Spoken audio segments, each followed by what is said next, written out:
Chapter 32. Devotion to Business and a Chance Meeting. In the weeks that now followed, Percival became a model of sobriety and patient, unremitting industry, according to his own ideas of industry. He visited the offices of his various brokers daily, reading the tape with the single-hearted devotion of a veteran speculator. He acquired a general knowledge of the ebb and flow of popular stocks.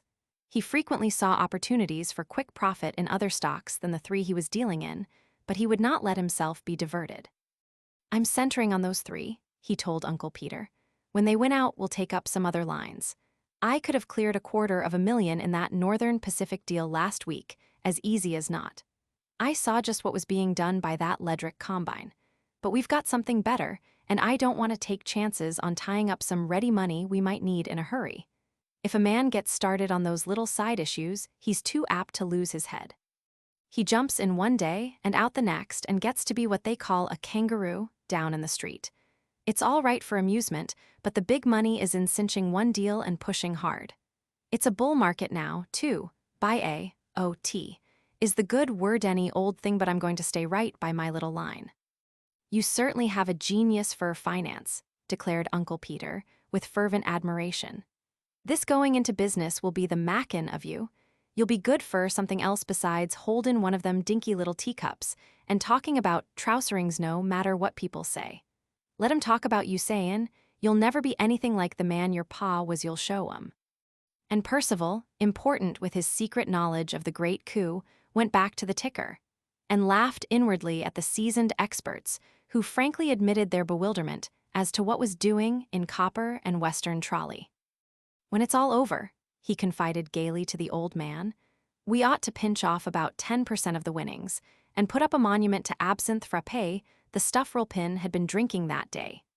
They'll give us a fine public square for it in Paris if they won't here in New York. And it wouldn't do any good to give it to Rilpin, who's really earned it. He'd only lush himself into one of those drunkards' graves. I understand there's a few left yet." Early in March, Copland, the lawyer, was sent for, and with him Percival spent 2 laborious weeks, going over inventories of the properties, securities, and moneys of the estate. The major portion of the latter was now invested in the 3 stocks, and the remainder was at hand where it could be conveniently reached. Percival informed himself minutely as to the values of the different mining properties, railroad, and other securities. A group of the lesser-paying mines was disposed of to an English syndicate, the proceeds being retained for the stock deal. All but the best-paying of the railroad, smelting, and land improvement securities were also thrown on the market. The experience was a valuable one to the young man, enlarging greatly his knowledge of affairs, and giving him a needed insight into the methods by which the fortune had been accumulated. That was a slow, clumsy, old-fashioned way to make money, he declared to Copland. Nowadays it's done quicker. His grasp of details delighted Uncle Peter and surprised Copland. "I didn't know but he might be getting plucked," said Copland to the old man, "with all that money being drawn out so fast. If I hadn't known you were with him, I'd have taken it on myself to find out something about his operations. But he's all right, apparently. He had a scent like a hound for those deadwood properties, got rid of them while we would have been making up our minds to. That boy will make his way unless I'm mistaken. He has a head for detail." "I'll make him a bigger man than his pa was yet," declared Uncle Peter. "But I wouldn't want to let on that I'd had anything to do with it. He'll think he's done it all himself, and it's right he should. It stimulates him. Boys of his age need just about so much conceit, and it don't do to take it out of 'em." Reports of the most encouraging character came from Berman.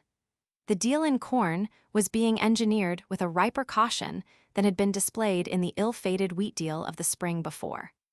"Berman's drawn close up to $1 million already," said Percival to Uncle Peter, "and now he wants me to stand ready for another $1 million. "Is Berman," asked Uncle Peter, "that young fellow that had a habit of standin', pat on a pair of jacks, and then bettin' everybody off the board?" "Yes, that was Berman." "Well, I liked his ways. I should say he could do you a whole lot of good in a corn deal." "It certainly does look good, and Berman has learned the ropes and spars. They're already calling him the Corn King out on the Chicago Board of Trade." "Use your own judgment," Uncle Peter urged him. "You're the one that knows all about these things. My lord, how you ever do manage to keep things runnin' in your head gets me.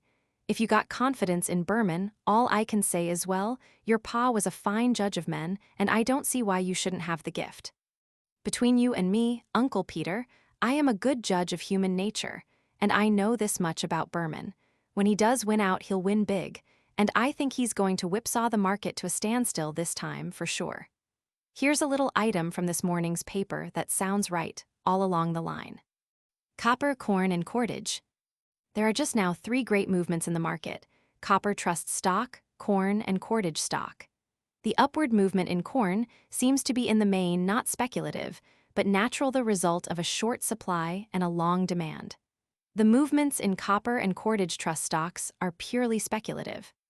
The copper movement is based on this proposition: can the copper trust maintain the price for standard copper at 17 cents a pound, in face of enormously increased supply and the rapidly decreasing demand, notably in Germany? The bears think not.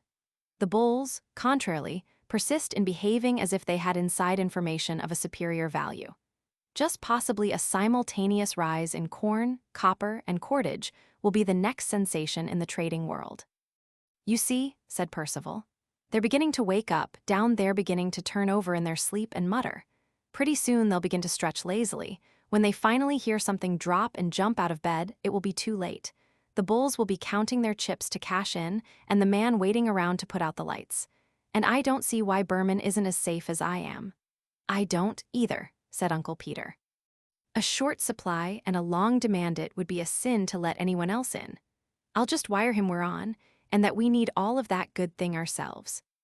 In the flush of his great plans and great expectations came a chance meeting with Miss Milbury. He had seen her only at a distance since their talk at Newport. Yet the thought of her had persisted as a plaintive undertone through all the days after. Only the sharp hurt to his sensitive pride from the conviction that she had found him tolerable solely because of the money had saved him from the willing admission to himself that he had carried off too much of her ever to forget. In his quiet moments, the tones of her clear, low voice came movingly to his ears, and his eyes conjured involuntarily her girlish animation, her rounded young form, her color and fire, the choked, smoldering fire of opals. He saw the curve of her wrist, the confident swing of her walk, the easy poise of her head, her bearing at once girlish and womanly, the little air, half of wistful appeal and half of self-reliant assertion. Yet he failed not to regard these indulgences as utter folly. It had been folly enough while he believed that she stood ready to accept him and his wealth. It was more flagrant now that her quest for a husband with millions had been so handsomely rewarded. But again, the fact that she was now clearly impossible for him, so that even a degrading submission on his part could no longer secure her, served only to bring her attractiveness into greater relief. With the fear gone that a sudden impulse to possess her might lead him to stultify himself, he could see more clearly than ever why she was, and promised always to be to him the very dearest woman in the world, dearest, in spite of all he could reason about so lucidly.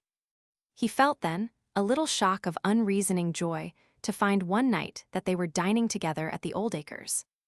At 4 o'clock he had received a hasty note signed Fidelia Oldacre, penned in the fine, precise script of some young ladies finishing school, perhaps, extinct now for 50 years, imploring him, if aught of chivalry survived within his breast, to fetch his young grandfather and dine with her that evening.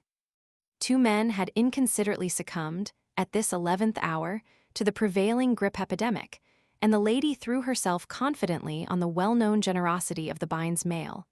Like one of the big, stout nets those acrobatic people fall into from their high bars, she concluded. Uncle Peter was more than willing. He liked the Oldacres. They're the only sane folks I've met among your friends, he had told his grandson. He had dined there frequently during the winter and professed to be enamored of the hostess.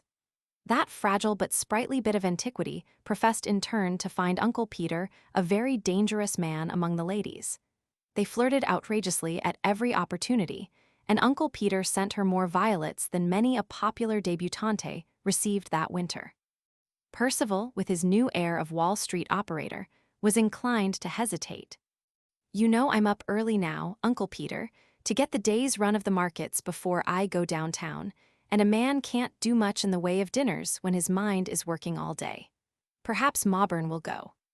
But Mauburn was taking Psyche and Mrs. Drelmer to the first night of a play, and Percival was finally persuaded by the old man to relax, for one evening, the austerity of his regime. "But how your pa would love to see you so conscientious," he said, "and you with Wall Street, or a good part of it, right under your heel, just like that." And the old man ground his heel viciously into the carpet.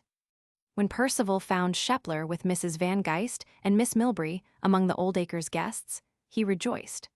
Now he would talk to her without any of that old awkward self-consciousness. He was even audacious enough to insist that Mrs. Oldacre direct him to take Miss Milbury out to dinner. "I claim it as the price of coming, when I was only an afterthought." "You shall be paid, sir," his hostess declared, "if you consider it pay to sit beside an engaged girl whose mind is full of her trousseau, and here's this captivating young scapegrace relative of yours. What price does he demand for coming?" And she glanced up at Uncle Peter with arch liberality in her bright eyes. That gentleman bowed low a bow that had been the admiration of the smartest society in Marietta County, Ohio, 50 years and more ago. "I'm paid for coming by coming," he replied urbanely. "There now," cried his hostess, "that's pretty and means something. You shall take me in for that." "I'll have to give you a credit slip, ma'am. You've overpaid me." And Mrs. Oldacre, with a coy fillip of her fan, called him a naughty boy. "Here, Rulon," she called to Shepler, "are 2 young daredevils who have been good enough to save me as many empty chairs. Now you shall take out Cornelia, and this juvenile sprig shall relieve you of Avis Milbury. It's a providence. You engaged couples are always so dull when you're banished from your own seal adieu." Shepler bowed and greeted the 2 men. Percival sought Miss Milbury, who was with her aunt at the other side of the old-fashioned room, a room whose brocade hangings had been imported from England in the days of the Georges, and whose furniture was fabricated in the time when France was suffering its last kings. He no longer felt the presence of anything overt between them. The girl herself seemed to have regained the charming frankness of her first manner with him. Their relationship was defined irrevocably. No uncertainty of doubt or false seeming lurked now under the surface to perplex and embarrass. The relief was felt at once by each. "I'm to have the pleasure of taking you in. Miss Milbury, hostess, issues special commands to that effect." "Isn't that jolly? We've not met for an age." "And I've such an appetite for talk with you, I fear I won't eat a thing. If I'd known you were to be here, I'd have taken the forethought to eat a gored ox, or something. What is the proverb? Better a dinner of stalled oxware." "Where talk is," suggested Miss Milbury quickly. "Oh, yes, than to have your own ox gored without a word of talk. I remember it perfectly now, and they were moving on to this feast of reason." "And the flow of something superior to reason," finished Shepler, who had come over for Mrs. Van Geist. "Oldacre has some port that lay in the wood in his cellar for 40 years and went around the world between keel and canvas." "That sounds good," said Percival, and then to Miss Milbury, "But come, let us reason together." His next sentiment, unuttered, was that the soft touch of her hand under his arm was headier than any drink, how ancient soever. Throughout the dinner, their entire absorption in each other was all but unbroken. Percival never could remember who had sat at his left, and Miss Milbury's right-hand neighbor saw more than the winning line of her profile, but twice. Percival began. "Do you know, I've never been able to classify you at all. I never could tell how to take you. I'll tell you a secret, Mr. Bines. I think I'm not to be taken at all. I've begun to suspect that I'm like one of those words that haven't any rhyme, like orange and month, you know. But you find poetry in life, I do. Plenty of verse, not much poetry. How would you order life now, if the little old wishing lady came to your door and knocked?" And they plunged forthwith, buoyed by youth's divine effrontery, into mysteries that have vexed diners not less than hermit sages since the fog of old time first obscured truth. Of life and death, the ugliness of life and the beauty of death. Even as death might smile, petting the plumes of some surprised soul. Quoted the girl. Of loving and hating, they talked. Of trying and failing, of the implacable urge under which men must strive in the face of certain defeat, of the probability that men are purposely born fools, since, if they were born wise, they would refuse to strive, whereupon life and death would merge, and naught would prevail but a vast indifference. In fact, they were very deep, and affected to consider these grave matters seriously. They affected that they never habitually thought of lesser concerns. and they had the air of listening to each other as if they were weighing the words judicially, and were quite above any mere sensuous considerations of personality. Once they emerged long enough to hear the hostess speaking, as it were of yesterday, of a day when the new German cotillion was introduced to make a sensation in New York, of a time when the best ballrooms were heated with wood stoves and lighted with lamps, and of a later but apparently still remote time when the assemblies were, really, quite the smartest function of the season. In another pause, they caught the kernel of a story being told by Uncle Peter. The girl was a half-breed, but had a fair skin and the biggest shock of hair you ever saw, bright yellow hair. She was awful proud of her hair. So when her husband, Clem Dooler, went to this priest, Father McNally, and complained that she would run away from the shack and hang around the dance halls down at this mining camp, Father McNally made up his mind to learn her a lesson. Well, he goes down and finds her just common, out of Tim Healy's place with 2 other women. He rushes up to her, catches hold of this big shock of hair that was trailin' behind her, and before she knew what was common, he whipped out a big pair of sharp, shiny shears and made as if he was going to give her a haircut. At that she begins to scream, but the priest he wouldn't let go. "I'll cut it off," he says. "Close," he says, "if you don't swear on this crucifix to be a good squaw to Clem Dooler and never set so much as one of your little feet in these places again." She could feel the shears against her hair, and she was so scared she swore like he told her. And so she was that afraid of Lawson, her fine yellow hair afterward, knowin' Father McNally was a man that didn't make no idle threats, that she kept prim and proper for a half-breed. "That poor creature had countless sisters," was Miss Milbury's comment to Percival.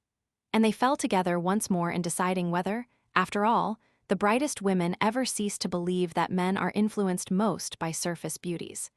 They fired each other's enthusiasm for expressing opinions, and they took the opinions very seriously.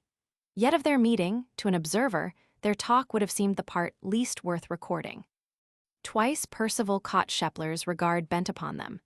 It amused him to think he detected signs of uneasiness back of the survey, cool, friendly, and guarded as it was on the surface. At parting, later, Percival spoke for the first time to Miss Milbury of her engagement. "You must know that I wish you all the happiness you hope for yourself, and if I were as lucky in love as Mr. Shepler has been, I surely would never dare to gamble in anything else, you know the saying. And you, Mr. Bines, I've been hearing so much of your marriage. I hope the rumor I heard today is true, that your engagement has been announced." He laughed. "Come now, that's all gossip, you know, not a word of truth in it, and it's been very annoying to us both. Please demolish that rumor on my authority next time you hear it, thoroughly, so they can make nothing out of the pieces." Miss Milbury showed genuine disappointment.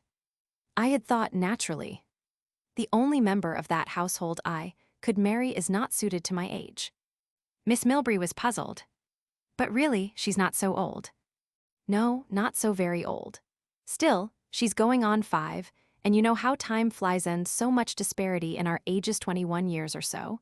No, she was no wife for me, although I don't mind confessing that there has been an affair between us, but really you can't imagine what a frivolous and trifling creature she is." Miss Milbury laughed now, rather painfully he fancied. "You mean the baby, isn't she a little dear? I'll tell you something, just between us the baby's mother is, well, I like her but she's a joke.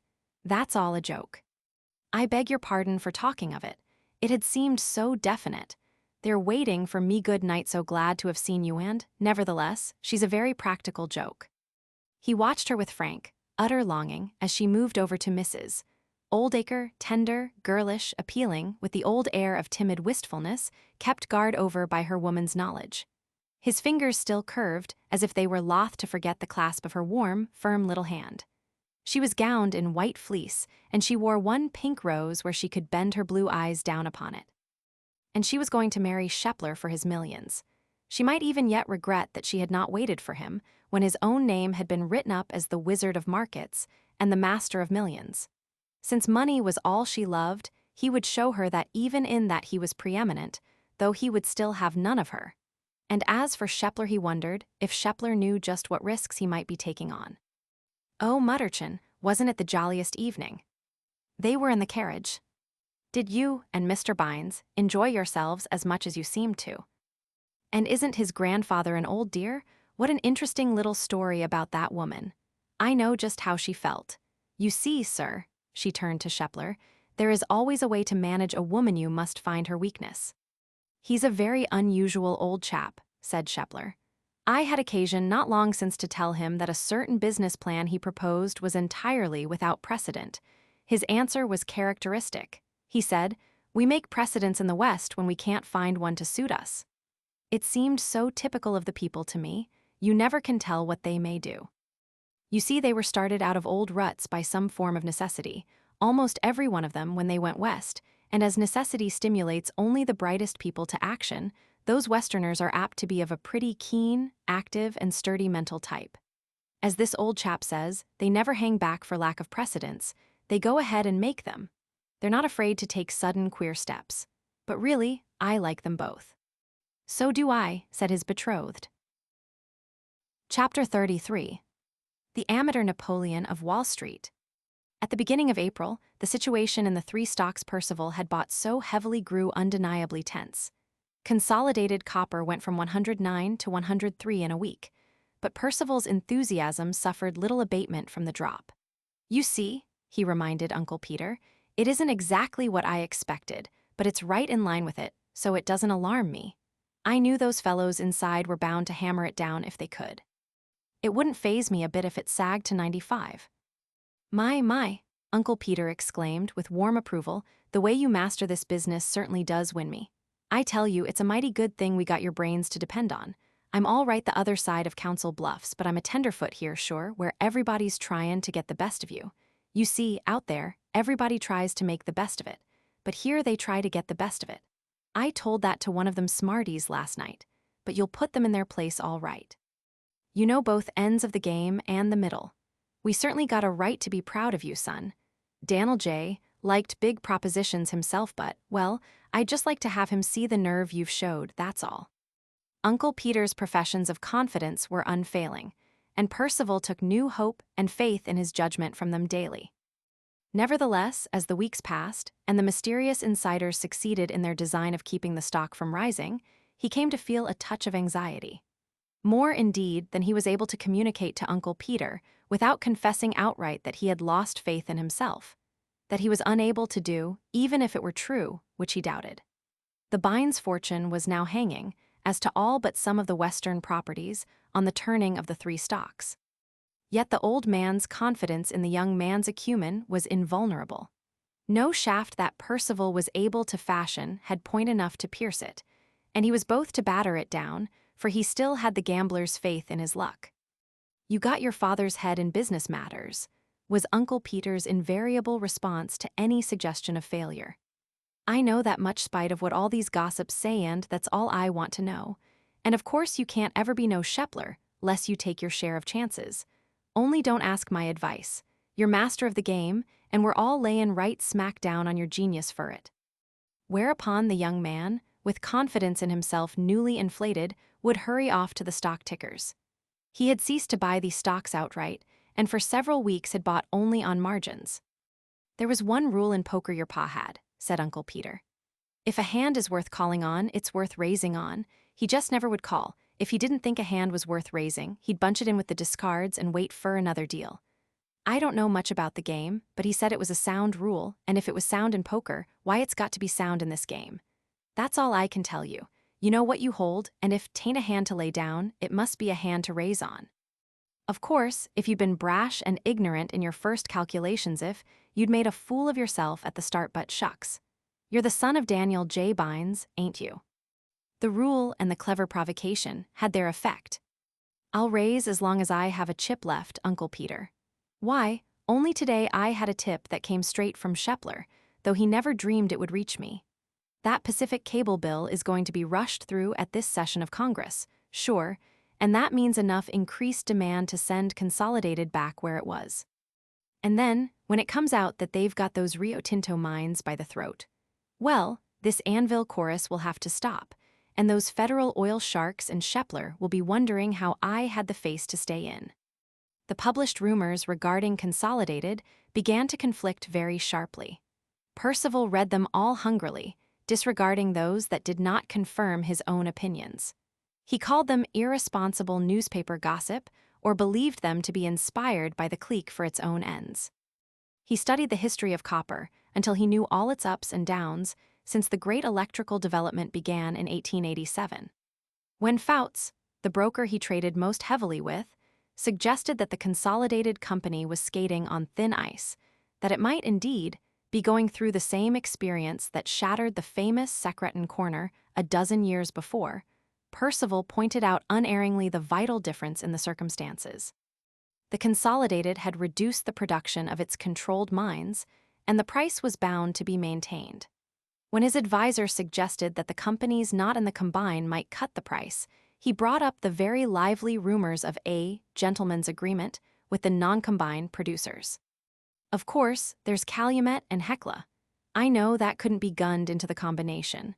They could pay dividends with copper at 10 cents a pound, but the other independents know which side of their stock is spread with dividends, all right. When it was further suggested that the Rio Tinto mines had sold ahead for a year, with the result that European imports from the United States had fallen off, and that the Consolidated could not go on forever holding up the price, Percival said nothing. The answer to that was the secret negotiations for control of the European output, which would make the Consolidated master of the copper world. Instead of disclosing this, he pretended craftily to be encouraged by the mere generally hopeful outlook in all lines. Western Trolley, too, might be overcapitalized, and Union Cordage might also be in the hands of a piratical clique. But the demand for trolley lines was growing every day, and cordage products were not going out of fashion by any means. You see, he said to his advisor, here's what the most conservative man in the street says in this afternoon's paper. That copper must necessarily break badly, and the whole boom collapse. I do not believe. There is enough prosperity to maintain a strong demand for the metal through another year at least. As to Western Trolley and Union Cordage, the two other stocks about which doubt is now being so widely expressed in the street, I am persuaded that they are both due to rise, not sensationally, but at a healthy upward rate that makes them sound investments. There, said Percival, there's the judgment of a man that knows the game but doesn't happen to have $1 in either stock, and he doesn't know one or two things that I know either. Just hypothecate 10,000 of those Union Cordage shares and 5,000 Western Trolley and buy Consolidated on a 20% margin. I want to get bigger action. There's a good rule in poker. If your hand is worth calling, it's worth raising. I like your nerve, said the broker. Well, I know someone who has a sleeve with something up it, that's all. By the third week in April, it was believed that his holdings of Consolidated were the largest in the street, excepting those of the Federal Oil people. Uncle Peter was delighted by the magnitude of his operations and by his newly formed habits of industry.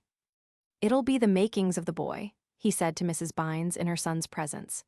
Not that I care so much myself about all the millions he'll pile up, but it gives him a business training and takes him out of the pinhead class. I bet Shepler himself will be talkin' off his silk hat to your son, just as soon as he's made this turn in copper if he has enough of Dan'l Jace grit to hang on, and I think he has. They needn't wait another day for me, Percival told him later. The family treasure is about all in now, except Ma's amethyst earrings and the hair watch chain Grandpa Cummings had. Of course I'm holding what I promised for Berman. But that rise can't hold off much longer, and the only thing I'll do from now on is to hawk a few blocks of the stock I bought outright and buy on margins so's to get bigger action. My, you just do fairly dazzle me, exclaimed the old man delightedly. Oh, I guess your pa wouldn't be at all proud of you if he could see it. I tell you, this family's all right while you keep hearty. Well, I'm not pushing my chest out any, said the young man, with becoming modesty, but I don't mind telling you it will be the biggest thing ever pulled off down there by any one man. That's the true Western spirit, declared Uncle Peter, beside himself with enthusiasm. We do things big when we bother with 'em at all. We ain't afraid of any pikers like Shepler, with his little 2,000 and 5,000 lots. Oh, I can just hear 'em callin' you hard names down in that Wall Street Napoleon of finance and Copper King, and all like that in about 30 days. He accepted Percival's invitation that afternoon to go down into the street with him. They stopped for a moment in the visitors' gallery of the stock exchange and looked down into the mob of writhing, disheveled, shouting brokers. In and out, The throng swirled upon itself, while above its muddy depths surged a froth of hands in frenzied gesticulation. The frantic movement and din of shrieks disturbed Uncle Peter. "Pharaoh is such a lot quieter game," was his comment. "So much more calm and restful. What a pity now, tain't as Christian." Then they made the rounds of the brokers' offices in New, Broad, and Wall Streets. They reached the office of Fouts, in the latter street, just as the exchange had closed. In the outer trading room, groups of men were still about the tickers, rather excitedly discussing the last quotations. Percival made his way toward one of them with a dim notion that he might be concerned. He was relieved when he saw Gordon Blythe, suave and smiling, in the midst of the group, still regarding the tape he held in his hands. Blythe, too, had plunged in copper. He had been one of the few as sanguine as Percival, and Blythe's manner now reassured him. Copper had obviously not gone wrong. "Ah, Blythe, how did we close? Mr. Blythe, my grandfather, Mr. Bines." Blythe was the model of easy, indolent, happy middle age. His tall hat, frock coat with a carnation in the lapel, the precise crease of his trousers, the spickness of his patent leathers, and his graceful confidence of manner proclaimed his mind to be free from all but the pleasant things of life. He greeted Uncle Peter airily. "Come down to see how we do it, Mr. Bines? It's vastly engrossing, on my word. Here's copper just closed at 93, after opening strong this morning at 105. I hardly fancied, it could fall off so many of those wretched little points. Rumors that the Consolidated has made large sales of the stuff in London at 16, I believe. One never can be quite aware of what really governs these absurd fluctuations." Percival was staring at Blythe in unconcealed amazement. He turned, leaving Uncle Peter still chatting with him, and sought Fouts in the inner office. When he came out 10 minutes later, Uncle Peter was waiting for him alone. "Your friend Mr. Blythe is a clever sort of man, jolly and light-hearted as a boy. Let's go out and have a drink before we go uptown." In the café of the Sovereign, to which he led Uncle Peter, they saw Blythe again. He was seated at one of the tables with a younger man. Uncle Peter and Percival sat down at a table nearby. Blythe was having trouble about his wine. "Now, George," he was saying, "give us a real lively pint of wine. You see yourself that cork isn't fresh. Show it to Frank there, and look at the wine itself. Come now, George. Hardly a bubble in it. Tell Frank I'll leave it to him, by gad, if this bottle is right." The waiter left with the rejected wine, and they heard Blythe resume to his companion, with the relish of a connoisseur. "It's simply a matter of genius, old chap, you understand. To tell good wine, that is really to discriminate finely. If a chap's not born with the gift, he's an ass to think he can acquire it. Sometime you've a setter pup that looks fit-head good, knows all right all the markings, but you try him out, and you know in half an hour he'll never do in the world. Then it's better to take him out back of the barn and shoot him, by gad, rather than have his strain corrupt the rest of the kennel. He can't acquire the gift, and no more can a chap acquire this gift. Ah, I was right, was I, George? Look how different that cork is." He sipped the bubbling amber wine with cautious and exacting appreciation. As the waiter would have refilled the glasses, Blythe stopped him. "Now, George, let me tell you something. You're serving at this moment the only gentleman's drink. Do it right, George. Listen, never refill a gentleman's glass until it's quite empty. Do you know why? Think, George, you pour fresh wine into stale wine and what have you neither. I've taught you something, George. Never fill a glass till it's empty." "It beats me," said Uncle Peter, when Blythe and his companion had gone, "how easy them rich codgers get along. That fellow must a made a study of wines, and nothing worse ever bothers him than a waiter fill in his glass wrong." "You'll be beat more," answered Percival, "when I tell you this slump in copper has just ruined him, wiped out every cent he had. He'd just taken it off the ticker when we found him in Fouts's place there. He's lost $1.5 million, every cent he had in the world, and he has a wife and 2 grown daughters." "Shoo, you don't say? And I'd have sworn he didn't care a row of pins whether copper went up or down. He was a lot more worried about that champagne. Well, well, he certainly is a game loser. I got more respect for him now. This town does produce thoroughbreds, you can't deny that. Uncle Peter, she's down to 93, and I've had to margin up a good bit. I didn't think it could get below 95 at the worst. Oh, I can't bother about them things. Just think of when she booms.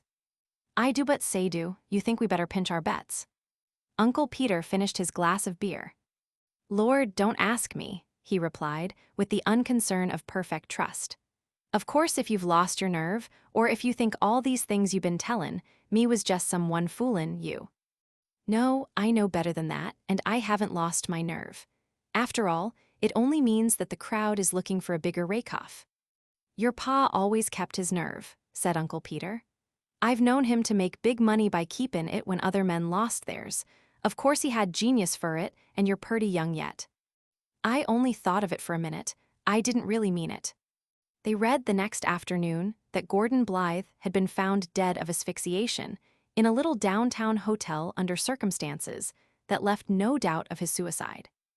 "That man went so game as we thought," said Uncle Peter. "He's left his family to starve. Now your pa was a game loser fur fair. Dan'l J. woulda called fur another deck." "And copper's up 2 points today," said Percival cheerfully. He had begun to be depressed with forebodings of disaster, and this slight recovery was cheering. "By the way," he continued, "there may be another gas jet blown out in a few days. That party, our friend from Montana, has been selling Consolidated right and left.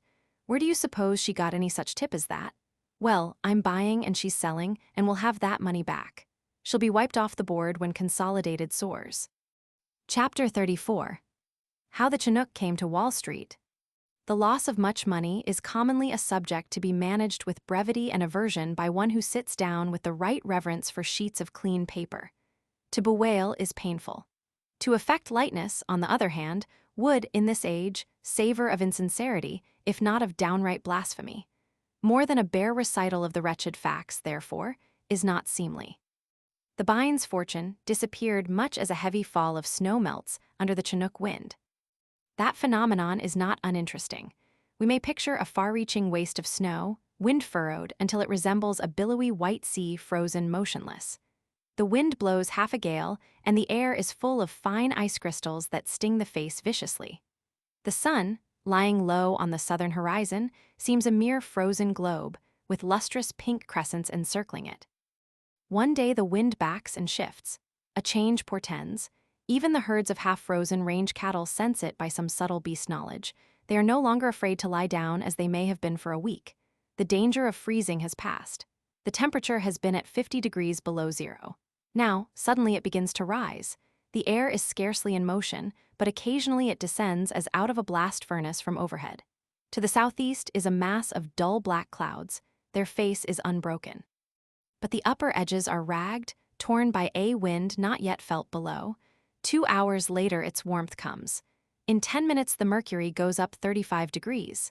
The wind comes at a 30-mile velocity. It increases in strength and warmth, blowing with a mighty roar. 12 hours afterward the snow, 3 feet deep on a level, has melted. There are bald, brown hills everywhere to the horizon, and the plains are flooded with water. The Chinook has come and gone.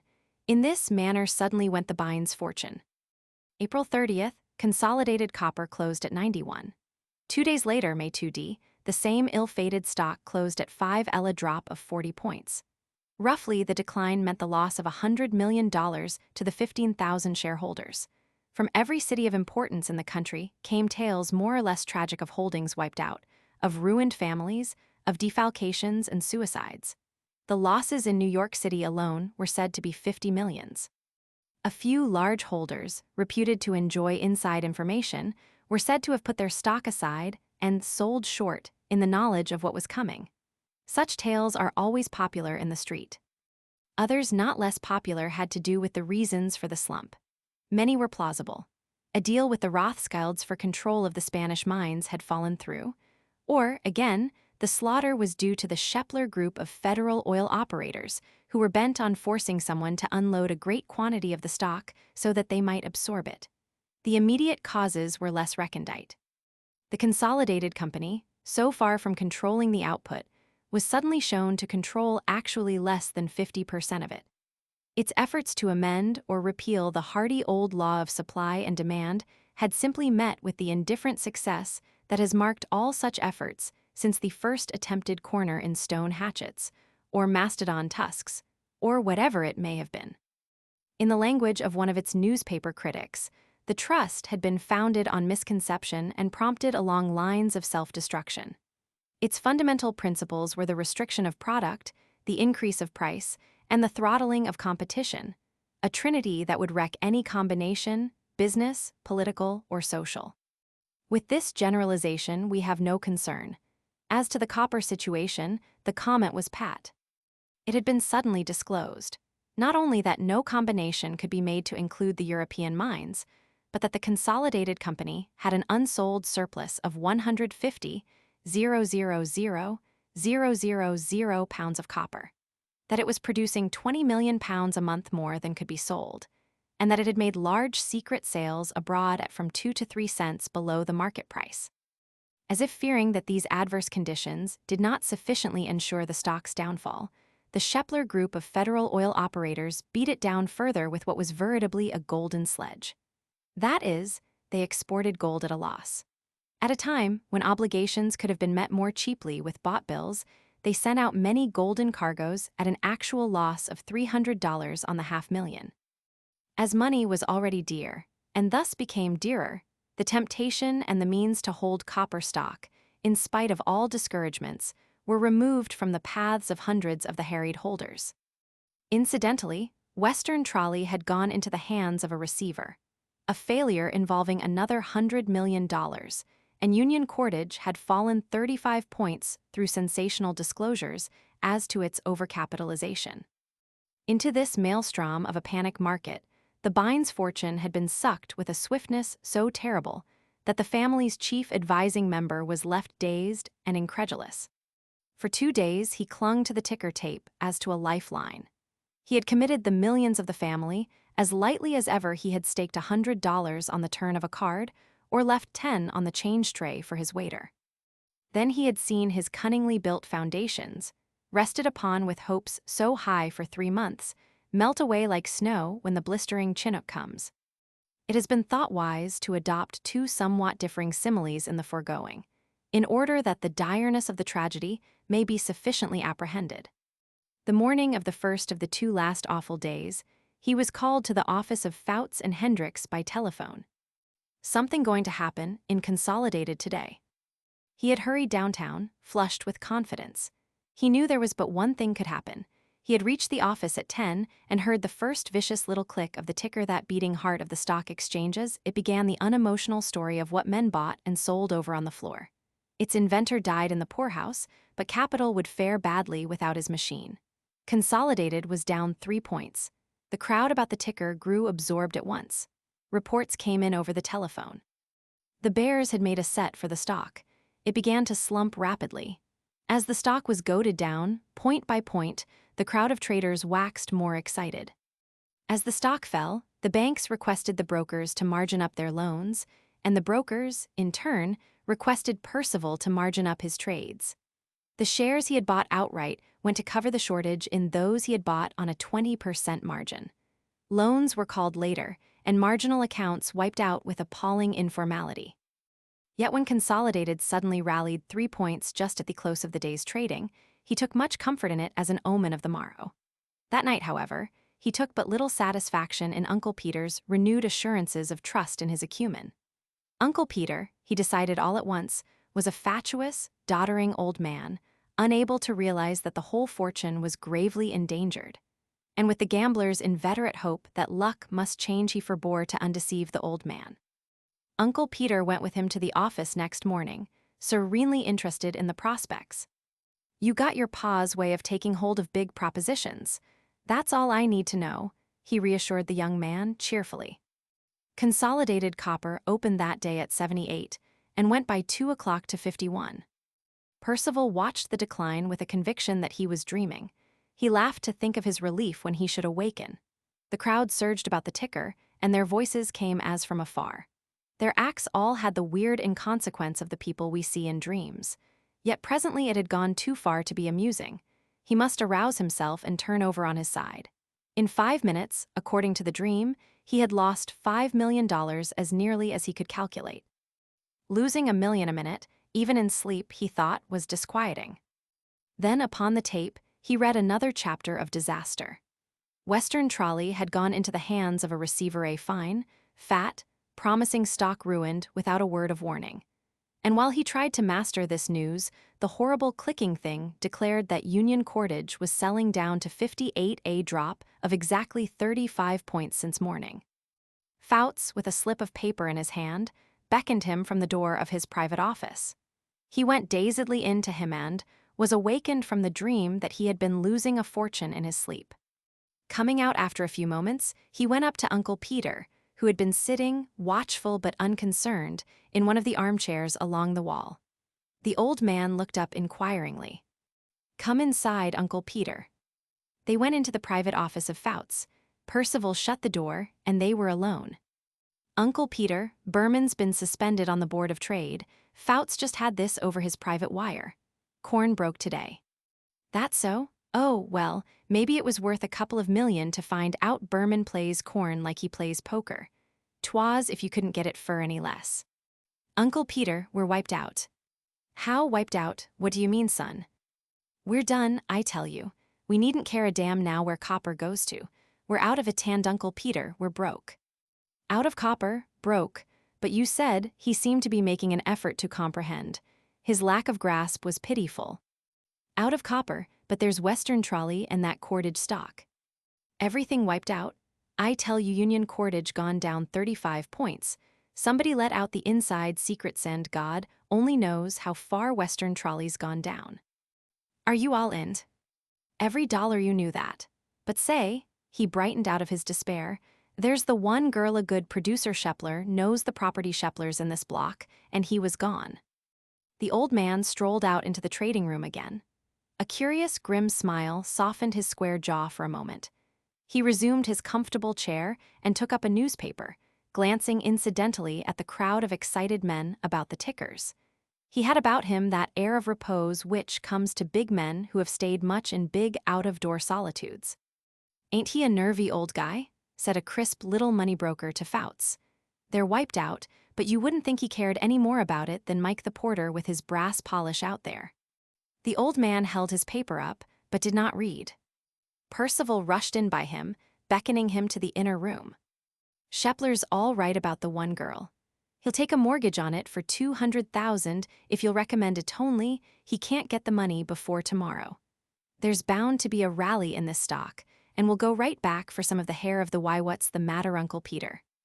The old man had reeled, and then weakly caught at the top of the desk with both hands for support. "Ruined," he cried hoarsely, as if the extent of the calamity had just borne in upon him. "My God, ruined, and at my time of life." He seemed about to collapse. Percival quickly helped him into a chair, where he became limp. "There, I'm all right. Oh, it's terrible, and we all trusted you so. I thought you had your pa's brains. I'd a trusted you soon's I would Shepler, and now look what you led us into, fortune gone broke and all your fault. Don't, Uncle Peter, don't, for God's sake, not when I'm down. I can't stand it. Gamble away your own money, no. That wa'n't enough take your poor ma's share and your sister's, and take what little I had to keep me in my old age robbed us. All that's what comes of thinkin'. A damned tea-drinkin' fop could have a thimbleful of brains. Don't, please not just now give it to me good later tomorrow all you want to. And here I'm come to want in my last days when I'm too feeble to work. I'll die in bitter privation because I was an old fool and trusted a young one. Please don't, Uncle Peter. You let us in, robbed your poor ma and your sister. I told you I didn't know anything about it, and you talked me into trusting you I might a known better. Can't you stop a while, just a moment? Of course I don't matter. Maybe I can hold a drill or tram or something, but I can't support your ma and Pishy like they ought to be, with my rheumatiz common, on again, too. And your ma'll have to take in boarders, and do washin' like as not. And think of poor Pishy, probably she'll have to teach school or clerk in a store. Poor Pish, she'll be lucky now if she can marry some common scrub American out in them hills like, as not one of them shoe clerks in the Boston cash store at Montana City. And just when I was lookin' forward to luxury and palaces in England, and everything so grand, how much you lost. That's right, no use whining. Nearly as I can get the round figures of it, about 12 million. Awful, by cripes. That man Blythe that done himself up the other night had the right of it. What's the use of living if you got to go to the poorhouse? Come, said Percival, alarm over Uncle Peter crowding out his other emotions. Be a game loser, just as you said Pa would be. Sit up straight and make 'em bring on another deck. He slapped the old man on the back with simulated cheerfulness, but the despairing one only cowered weakly under the blow. We ain't got the stake for a new deck. Oh, dear, think of your ma and me not knowin' where to turn for a meal of victuals at our time of life. Percival was being forced to cheerfulness in spite of himself. Come, it isn't as bad as that, Uncle Peter. We've got properties left, and good ones too. Uncle Peter weakly waved the hand of finished discouragement. Hush, don't speak of that. Them properties need a manager to make 'em pay a plain businessman a man to stay on the ground and watch 'em and develop 'em with his brains a young man with his health. What good am I a poor, broken down old cuss, bent double with rheumatiz almost I'm ashamed of you for suggesting such a thing. I'll do it myself I never thought of asking you. Uncle Peter emitted a nasal gasp of disgust. You'd make a purty manager of anything, wouldn't you? As if you could be trusted with anything again that needs a schoolboy's intelligence. Even if you had the brains, you ain't got the taste nor the spirit in you. You're too lazy to triflin'. You, a-goin' back there, developin' mines and get out ties and lumber and breeding shorethorns and improvin' some of the finest land God ever made you bane, sober and industrious and smart, like a businessman has got to be out there nowadays. That ain't any bonanza country anymore. 1901 ain't like 1870, don't figure on that. You got to work the low-grade ore now for a few dollars a ton, and you got to work it with brains. No, sir, that country ain't what it used to be. There might a been a time when you'd made your board and clothes out there when things come easier. Now it's full of men that hustle and keep their mind on their work and ain't runnin' off to pink teas in New York. It takes a man with some of the brains your pa had to make the game pay now. But you don't let me hear any more of that nonsense. Percival had entered the room pale. He was now red. The old man's bitter contempt had flushed him into momentary forgetfulness of the disaster. Look here, Uncle Peter, you've been telling me right along I did have my father's head and my father's ways and his nerve, and God knows what I didn't have that he had. I was fooled, I can't deny it. What's the use of tryin' to crawl out of it? You did fool me, and I own up to it. I thought you had some sense, some capacity, but you was only like him on the surface. You just got one or two little ways like his, that's all Dan'l J now was good stuff all the way through. He might a guessed wrong on copper, but he'd a saved a getaway stake or borrowed one, and he'd a piked back fur Montana to make his pile right over and he'd a made it. Too, that was the kind of man your pa was, he'd a made it. I have saved a getaway stake. Your pa had the head, I tell you, in the spirit. And by God, I'll show you I've got the head. You think because I wanted to live here, and because I made this wrong play that I'm like all these pinheads you've seen around here. I'll show you different, I'll fool you. Now don't explode, said the old man, wearily. You meant well, poor fellow, I'll say that for you, you got a good heart. But there's lots of good men that ain't good for anything in particular. You've got a good heart, yes, you're all right from the neck down.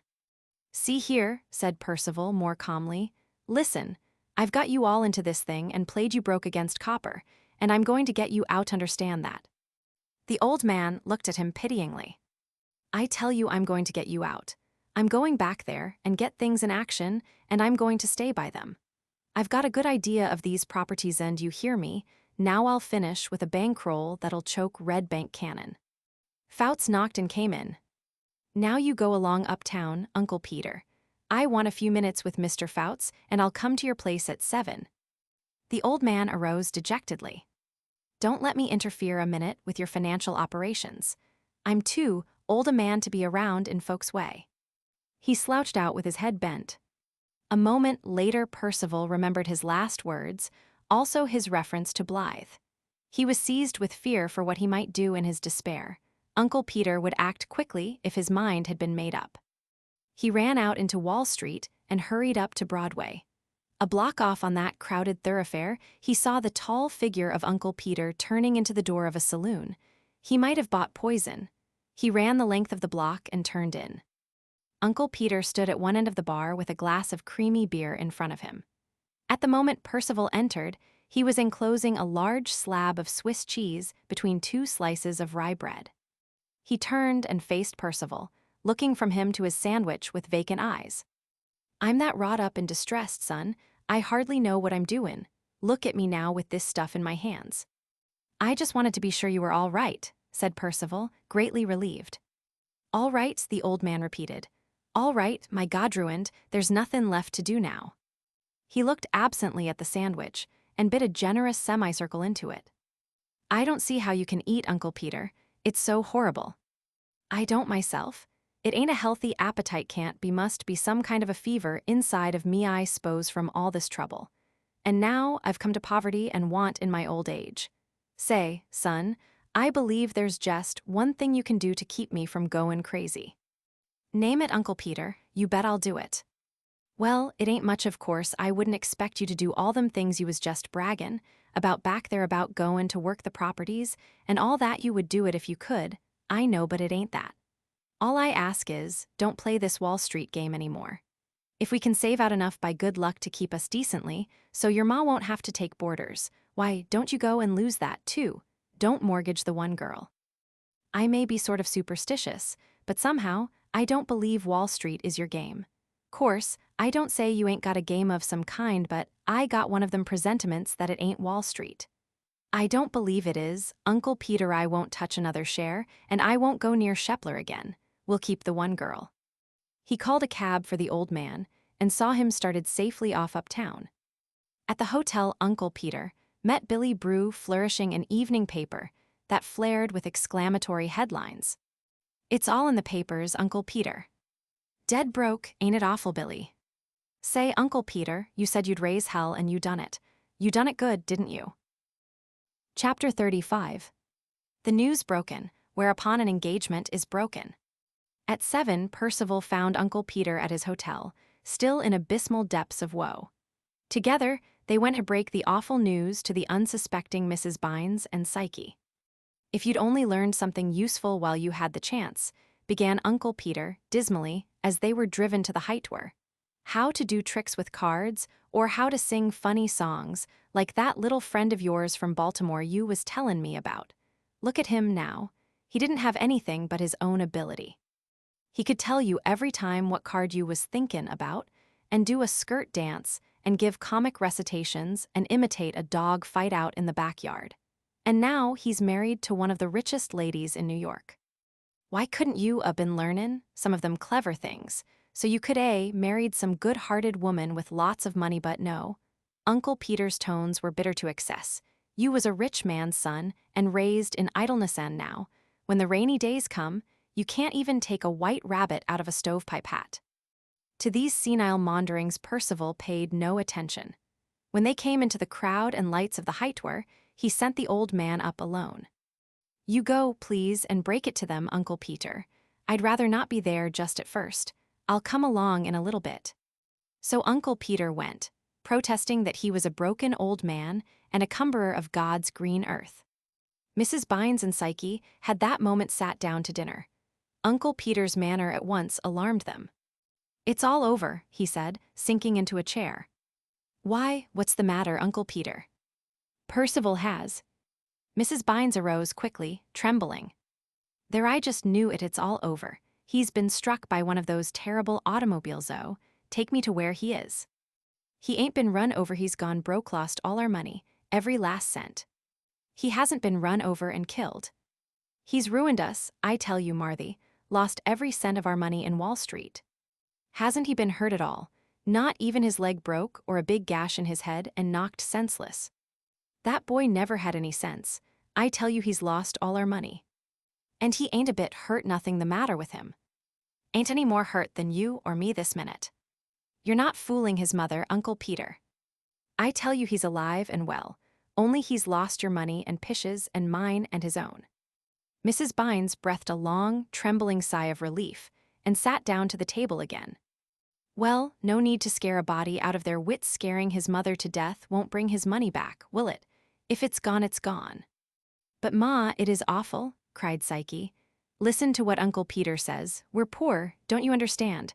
Perce has lost all our money. Mrs. Bines was eating her soup defiantly.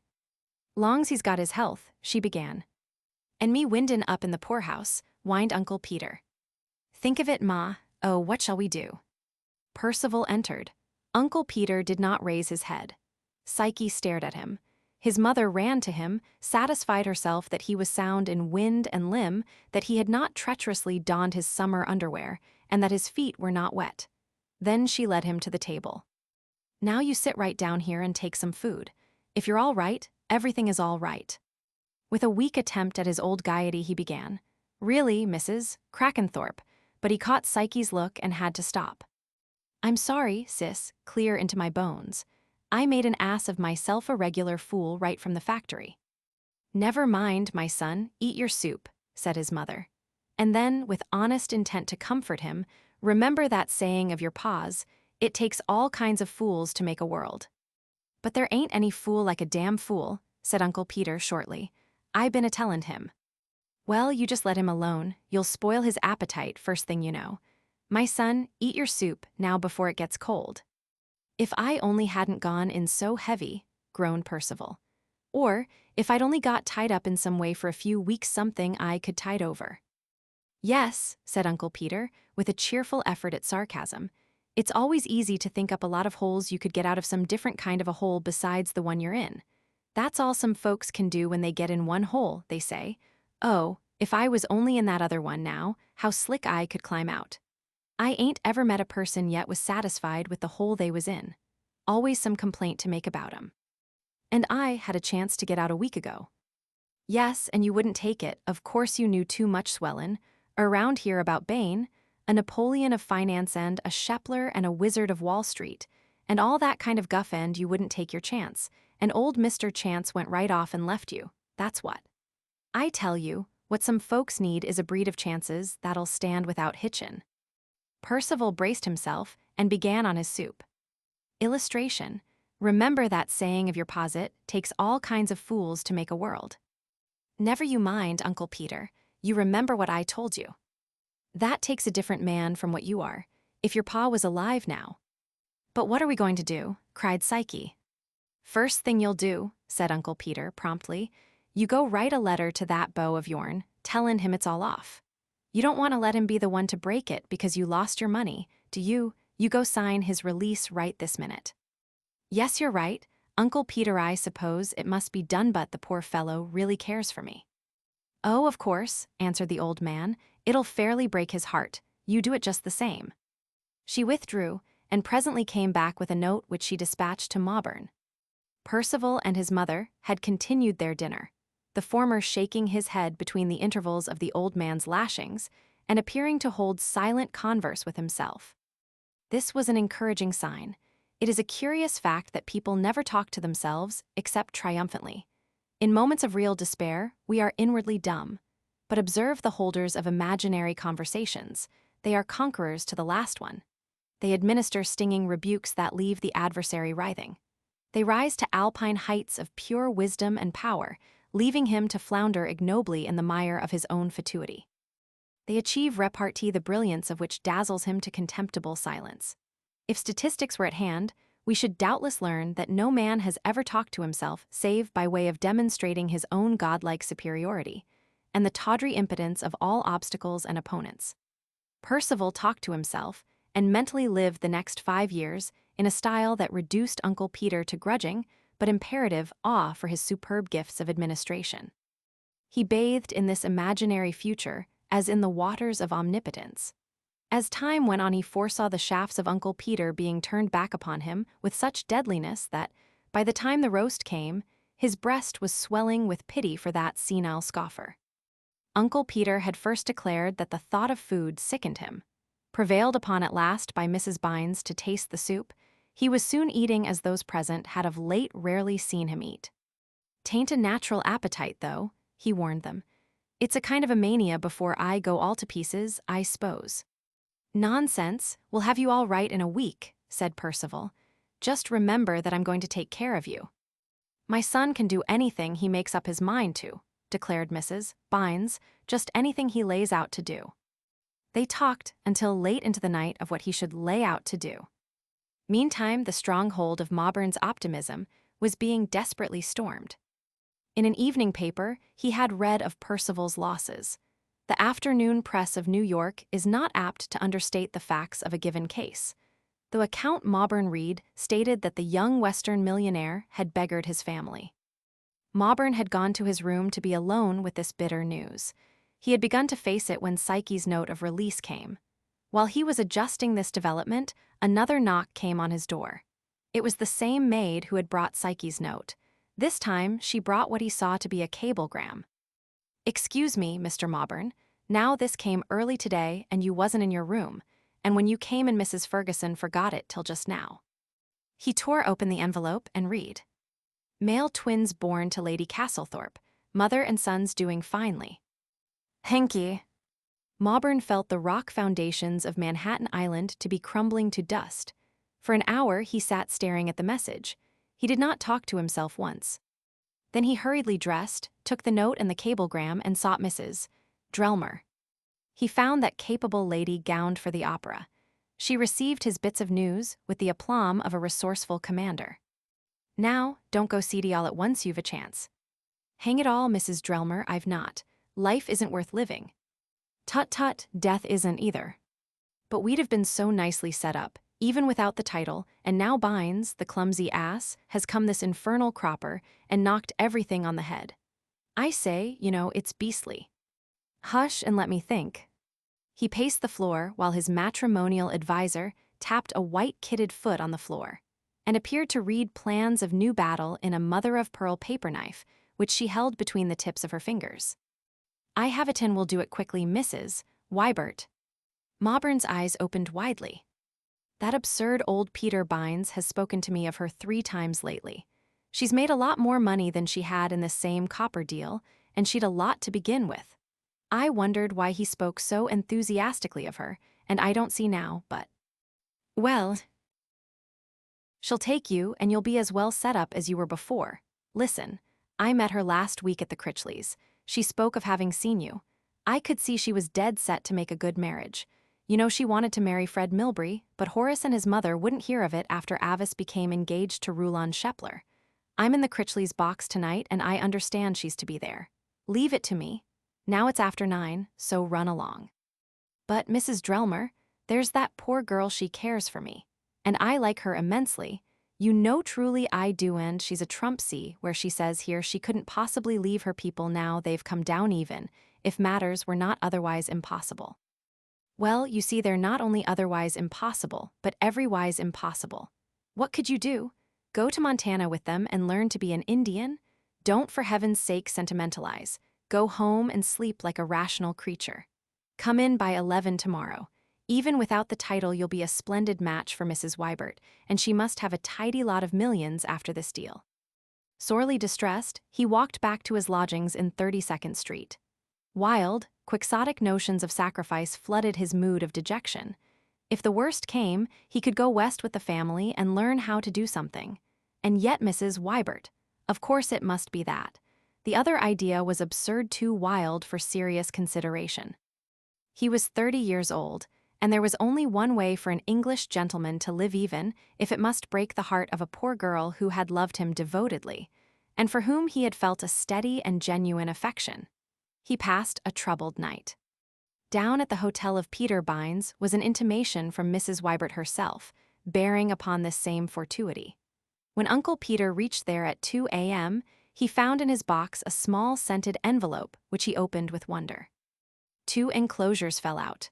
One was a clipping from an evening paper announcing the birth of twin sons to Lord Castlethorpe.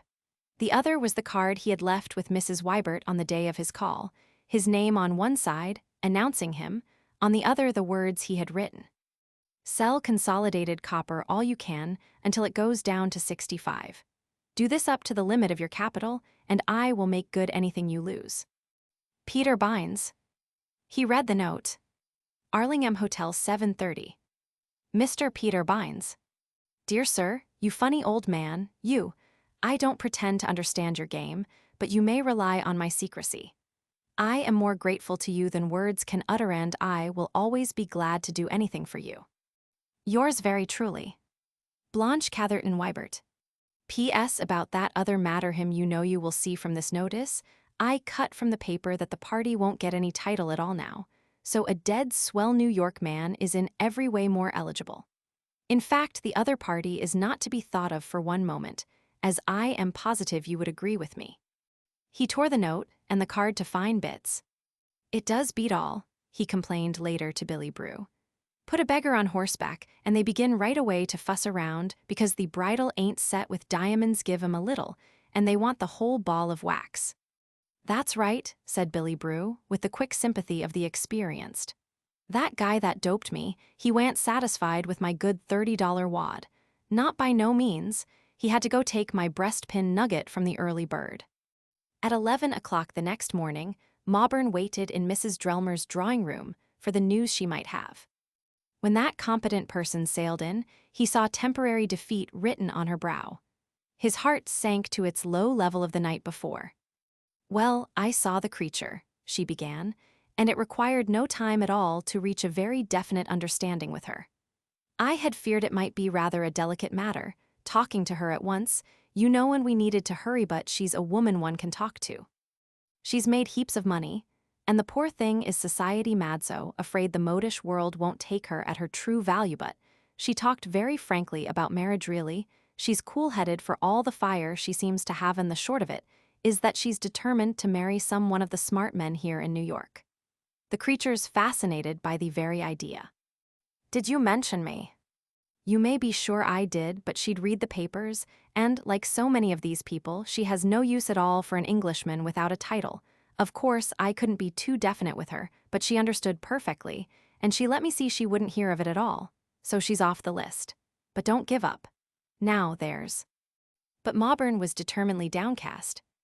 It's uncommon handsome of you, Mrs. Drelmer, really, but we'll have to leave off that, you know. If a chap isn't heir to a peerage or a city fortune, there's no getting on that way. Why, the man is actually discouraged. Now you need some American pluck. Old Chapter, an American of your age wouldn't give up. But hang it all, an American knows how to do things, you know, and like as not he'd nothing to begin with, by Jove. Now I'd a lot to begin with, and here it's all taken away. Look at young Bines. He's had a lot taken away, but I'll wager he makes it all back again, and more too, before he's 40. He might in this country, he'd never do it at home, you know. This country is for you as much as for him. Now, there's Augusta Hardong, those mixed pickle millionaires, you know. I was chatting with Augusta's mother only the other day, and if I'd only suspected this. Awfully kind of you, Mrs. Drelmer, but it's no use. I'm fairly played out. I shall go to see Miss Bines and have a chat with her people, you know.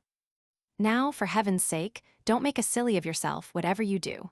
Mind, the girl released you of her own accord.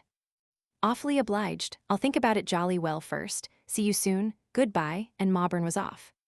He was reproaching himself. That poor girl has been eating her heart out for a word of love from me. I'm a brute. Chapter 36. The God and the Machine. Uncle Peter next morning was up to a late breakfast with the stricken family. Percival found him a trifle less bitter, but not less convinced in his despair. The young man himself had recovered his spirits wonderfully. The utter collapse of the old man, always so reliant before, had served to fire all his latent energy. He was now voluble with plans for the future. Not only determined to reassure Uncle Peter that the family would be provided for, but not a little anxious to justify the old man's earlier praise and refute his calumnies of the night before. Mrs. Bines, so complacent overnight, was the most disconsolate one of the group. With her low tastes, she was now regarding the loss of the fortune as a calamity to the worthy infants of her own chosen field. And there, I'd promised to give $5,000 to the new home for crippled children, and $5,000 to St. John's Guild for the floating hospitals this summer just yesterday, and I do declare, I just couldn't stay in New York without money and see those poor babies suffer. You couldn't stay in New York without money. Mrs. Good Thing, said her son, not even if you couldn't see a thing. But don't you Welsh on any of your plays, we'll make that 10,000 good if I have to get a sandbag and lay out a few of these lads around here some dark night. But anyway, you can't do much to relieve them. I don't know but what it's honester to be poor while the authorities allow such goings-on. You have the makings of a very dangerous anarchist in you, Ma. I've seen that for some time. But we're an honest family all right now.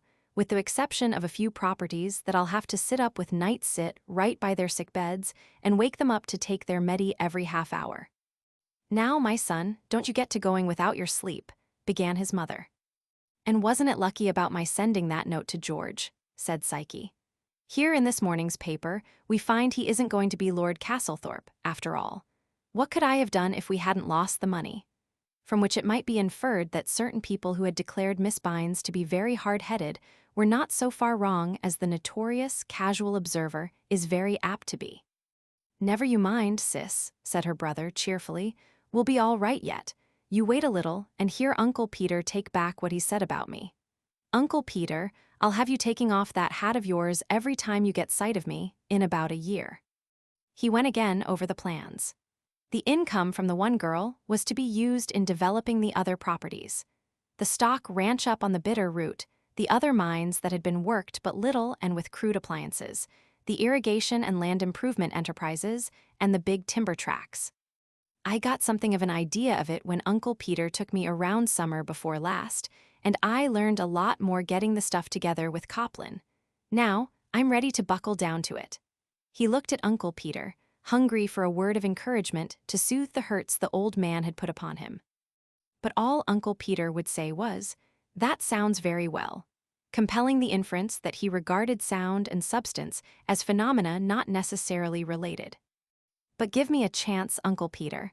Just don't jump on me too hard for a year." "Well, I know that country. There's big chances for a young man with brains understand. That has got all the high-living nonsense blasted out of his upper levels, but it takes work. You may do something there are white blackbirds, but you're on a nasty piece of roadbed curves, all down on the outside wheels flatted under every truck. And you've had her down in the corner so long I doubt if you can even slow up, say nothin' of reversin'. And think of me gettin' fooled that way at my time of life," he continued, as if in confidence to himself. "But then, I always was a terrible poor judge of human nature. Well, have your own way, but I'll fool you again while you're coppering me. You watch, that's all I ask. Just sit around and talk wise about me all you want to, but watch. Now, I must go down and get to work with Fouts. Thank the Lord, we didn't have to Welsh either, any more than Mrs. Give Up there did. You won't touch any more stock, you won't get that money from Shepler." I won't go near Shepler, I promise you. Now you'll believe me in one thing, I know you will, Uncle Peter." He went over to the old man. "I want to thank you for pulling me up on that play as you did last night. You saved me, and I'm more grateful to you than I can say. But for you, I'd have gone in and dug the hole deeper." He made the old man shake hands with him, though Uncle Peter's hand remained limp and cheerless. "You can shake on that, at least. You saved me, and I thank you for it." "Well, I'm glad you got some sense," answered the old man grudgingly. "It's always the way in that stock game. There's always going to be a big killing made in Wall Street tomorrow, only tomorrow never comes. Reminds me of Hollings's old turtle out at Spokane Hollings that keeps the Little Gem restaurant. He's got an enormous big turtle in his cellar that he's kept to my knowledge for 15 years. Every time he gets a little turtle from the coast, he takes a can of red paint down cellar and touches up the sign on old Ben's back they call the Turtle Ben, after Hollings's father-in-law that won't do a thing but lay around the house all the time and kick about the meals. Well, the sign on Ben's back is, 'Green turtle soup tomorrow,' and Ben is drug up to the sidewalk in front of the Little Gem. And Hollings does have turtle soup next day, but it's always the little turtles that's killed, and old Ben is hiked back to his boudoir until another killing comes off. It's a good deal like that in Wall Street. There's killings made, but the big fellers with the signs on their back don't worry none." "You're right, Uncle Peter. It certainly wasn't my game. Will you come down with me?" "Me? Shucks, no. I'm just a poor, broken old man now. I'm goin' down to the square if I can walk that fur and set on a bench in the sun." Uncle Peter did succeed in walking as far as Madison Square. He walked, indeed, with a step of amazing springiness for a man of his years. But there, instead of reposing in the sun, he entered a cab and was driven to the Vanderveer building, where he sent in his name to Rulon Shepler. He was ushered into Shepler's office after a little delay. The two men shook hands warmly. Uncle Peter was grinning now with rare enjoyment, he who had in the presence of the family shown naught but broken age and utter despondency.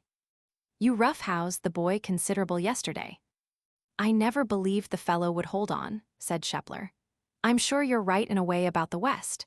There isn't another man in this section who'd have plunged as he did. Really, Mr. Bines, the street's never known anything like it. Here are those matters." He handed the old man a dozen or so certified checks on as many different banks. Each check had many figures on it. Uncle Peter placed them in his old leather wallet.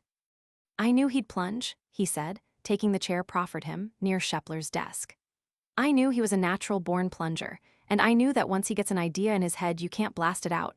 Makes no difference what he starts on, he'll play the string out. His pa was just that way. Then of course he wa'n't used to money, and he was ignorant of this game, and he didn't realize what he was doin'. He sort of distrusted himself along toward the last, but I kept him swelled up good and plenty. Well, I'm glad it's over, Mr. Bines. Of course, I concede the relative insignificance of money to a young man of his qualities. Not its relative insignificance, Mr. Shepler, its plain damned insignificance, if you'll excuse the word. If that boy'd gone on, he'd been one of what Billy Brew calls them high-collared Clarences, no good for anything but to spend money and get apoplexy or worse by 40. As it is now, he'll be a man. He's got his health turned on like a steam radiator, he's full of responsibility, and he's really long-headed. How did he take the loss? He acted just like a healthy baby does when you take one toy away from him. He cries a minute, then forgets all about it and grabs up something else to play with. His other toy was bad. What he's playin' with now will do him a lot of good. He's not discouraged, then he's really hopeful. That ain't any name for it. Why, he's actin', this mornin', just like the world's his oyster, and every month had an R in it at that. I'm delighted to hear it. I've always been taken with the chap, and I'm very glad you read him correctly. It seemed to me you were taking a risk. It would have broken the spirit of most men. Well, you see, I knew the stock. It's pushin', fightin' stock. My grandfather fought his way west to Pennsylvania when that country was wilder'n Africa, and my father fought his way to Ohio when that was the frontier. I seen some hard times myself, and this boy's father was a fighter, too. So I knew the boy had it in him, all right. He's got his faults, but they don't hurt him none. Will he return west? He will that, and the West is the only place for him. He was gettin' bad notions about his own country here from them folks that's always crackin' up the other side. Sif there wa'n't any this side, worth speakin' of in company. This was no place for him. Mr. Shepler, this whole country is God's country. I don't talk much about them things, but I believe in God a man has to if he lives so much alone in them wild places as I have, and I believe this country is his favorite. I believe he set it apart for great works. The history of the United States bears me out so fur, and I didn't want any of my stock growin' up without feelin' that he had the best native land on earth, and without bane, ready to fight for it at the drop of the hat. And just between you and me, I believe we can raise that kind in the West better'n you can here in New York. You got a fine, handsome town here. It's a corkin', good place to see and get out of, but it ain't any breedin' place, there ain't the room to grow. Now we produce everything in the West, includin' men. Here you don't do anything but consume, includin' men. If the West stopped producin' men for you'd be as bad off as if it stopped producin' food. You can't grow a big man on this island any more than you can grow wheat out there on Broadway. You're all right. You folks have your uses. I ain't like one of these crazy populists that thinks you're rascals and all like that, but my point is that you don't get the fun out of life. You don't get the big feelin's. Out in the West they're the flesh and blood and bone, and you people here, meanin', no disrespect, you're the dimples and wrinkles and the warts. You spend and gamble back and forth with that money we raise and dig out of the ground, and you think you're get the best end of it, but you ain't. I found that out 32 years ago this spring. I had a crazy fool notion then to go back there even when I hadn't gone broke, and I done well to go. And that's why I wanted that boy back there. And that's why I'm mighty proud of him, to see he's so hot to go and take hold, like I knew he would be. That's excellent. Now, Mr. Bines, I like him, and I dare say you've done the best thing for him, unusual as it was. But don't grind him. Might it not be well to ease up a little after he's out there? You might let it be understood that I am willing to finance any of those propositions there liberally. No, that ain't the way to handle him. Say, I don't expect to quit cussin' him for another 30 days yet. I want him to think he ain't got a friend on earth but himself. Why, I'd have made this play just as I have done, Mr. Shepler, if there hadn't been a chance to get back a cent of it if we'd had to go plumb broke back to the West in an emigrant car, with bologna and crackers to eat. That's what I'd have done. No, sir, no help for him. Aren't you a little hard on him? Not a bit, don't I know the stock and know just what he needs. Most men you couldn't treat as I'm treatin' him, but with him, the harder you bear down on him, the more you'll get out of him. That was the way with his pa. He was a different man after things got to common, too easy for him. This fellow, the way I'm treatin' him, will keep his head even after he gets things common, easy again, or I miss my guess. He thinks I despise him now. If you told him I was proud of him, I almost believe you could get a bet out of him, sick as he is of gamblin'. Has he suspected anything? Sure not. Why, he just thanked me about an hour ago for savin' him made me shake hands with him and I could see the tears back in his eyes. The old man chuckled. It was like Len Carey's nigger Jim. Len had Jim set apart on the plantation for his own nigger. They fished and went huntin' and swimmin' together. One day they'd been swimmin' and was lyin' up on the bank. Len got thinkin' he'd never seen anyone drown. He knew Jim couldn't swim a lick, so he thought he'd have Jim go drown. He says to him, "Jim, go jump off that rock there." That was where the deep hole was. Jim was scart, but he had to go. After he'd gone down once, Len says to him, "Drown now, you damn nigger." And Jim come up and went down twice more. Then Len begun to think Jim was worth a good bit of money, and meb he'd be almighty walloped if the truth come out, so he dives in after Jim and gets him shore, and after while he brought him too. Anyway, he said, Jim had already sure enough drowned as fur as there was any fun in it. Well, Len Carey is an old man now, and Jim is an old white-headed nigger still hangin' around the old place, and when Len goes back there to visit his relatives, old nigger Jim hunts him up with tears in his eyes and thanks Mr. Leonard for savin' his life that time. Say, I felt this mornin' like Len Carey must feel them times when Jim's thankin' him. Shepler laughed. You're a rare man, Mr. Bines. I'll hope to have your cheerful, easy views of life if I ever lose my hold here in the street.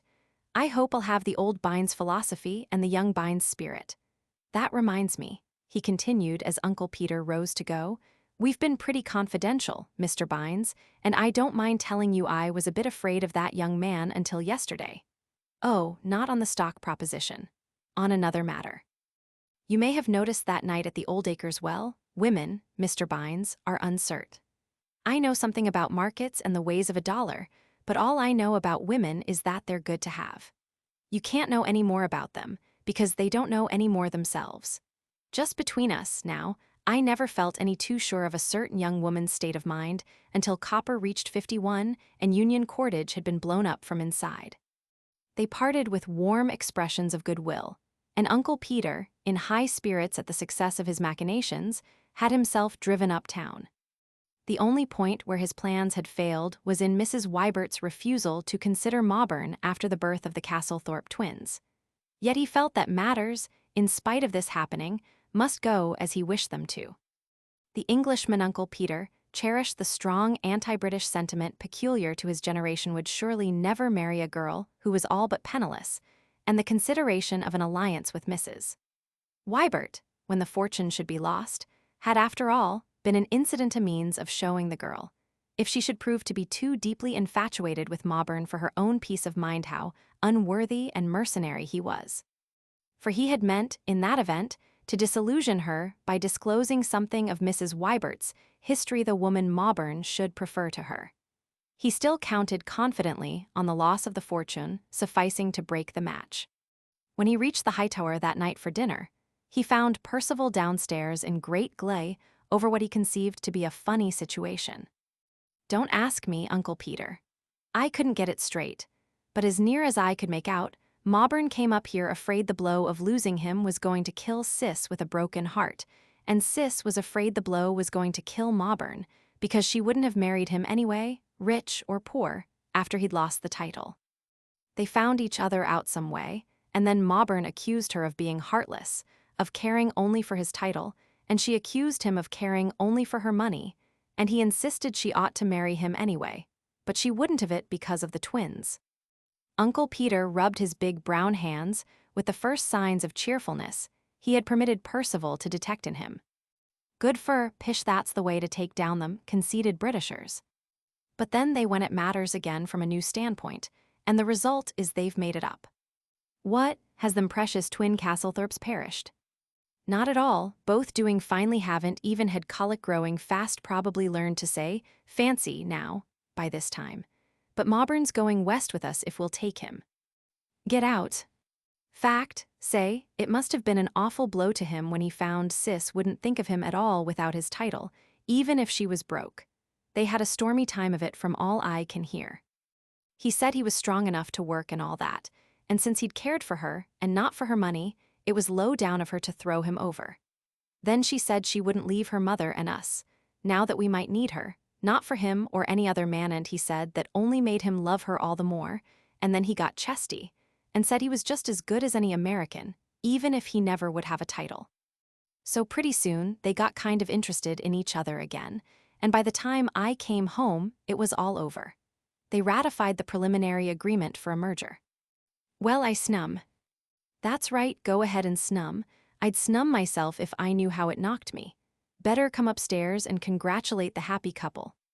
Shoo now, I certainly am mighty disappointed in that fellow. Still, he is well spotted, and them freckles mean iron in the blood. Maybe we can develop him along with the other properties. They found Psyche already radiant, though showing about her eyes traces of the storm's devastations. Mauburn was looking happy, also defiant and stubborn. Mr. Bines, he said to Uncle Peter, I hope you'll side with me. I know something about horses, and I've nearly £1,000 that I'll be glad to put in with you out there if you can make a place for me. The old man looked him over quizzically. Psyche put her arm through Mauburn's. I'd have to marry someone, you know, Uncle Peter. Don't apologize, Pish. There's room for men that can work out there, Mr. Mauburn, but there ain't any vintages or trouserings to speak of, and the hours is long. Try me, Mr. Bines. Well, come on. If you can't skin yourself, you can hold a leg while somebody else skins. But you ain't met my expectations, I'll say that. And he shook hands cordially with the Englishman. I say, you know, said Mauburn later to Psyche, why should I skin myself? Why should I be skinned at all, you know? You shouldn't, she reassured him. That's only Uncle Peter's way of saying you can help the others, even if you can't do much yourself at first. And won't Mrs. Drelmer be delighted to know it's all settled? Well, said Uncle Peter to Percival, later in the evening, Pish has done better than you have here. It's a pity you didn't pick out some good sensible girl and marry her in the midst of your other doings. I couldn't find one that liked cats.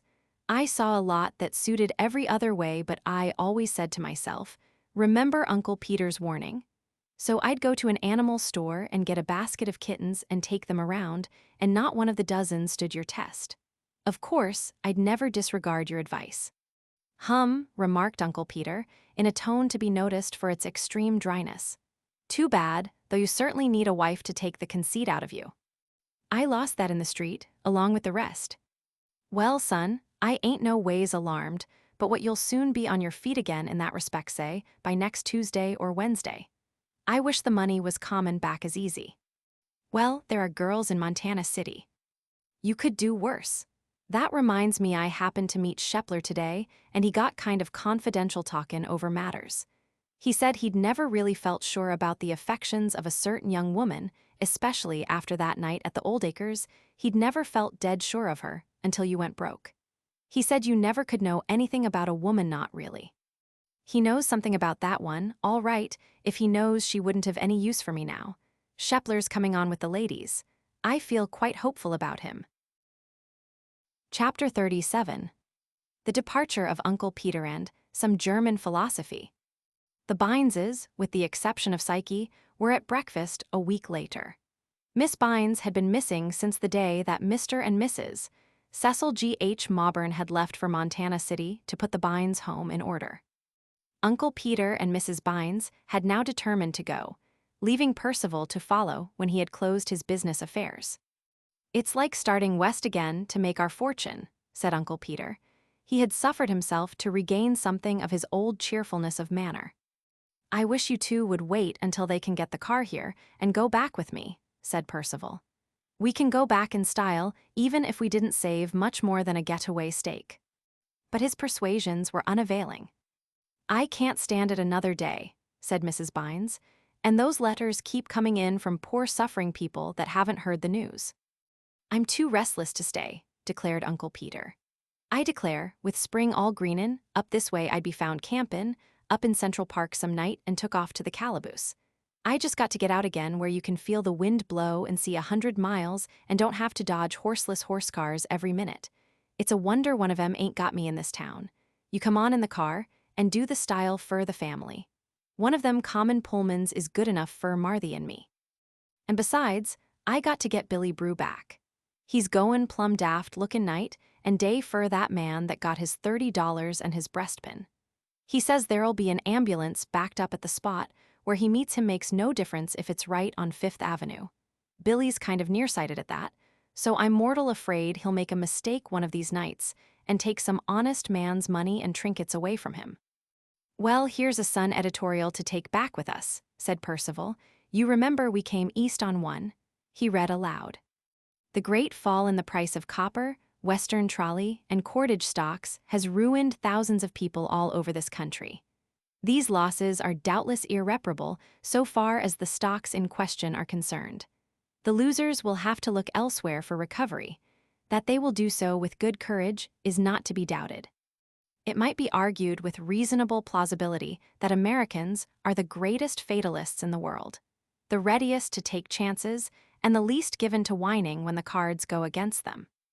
A case in point is that of a certain Western family whose fortune has been swept away by the recent financial hurricane. If ever a man liked to match with destiny, not for the beers, but for big stakes, the young head of the family in question appears to have been that man. He persisted in believing that the power and desire of the rich men controlling these three stocks were great enough to hold their securities at a point far above their actual value.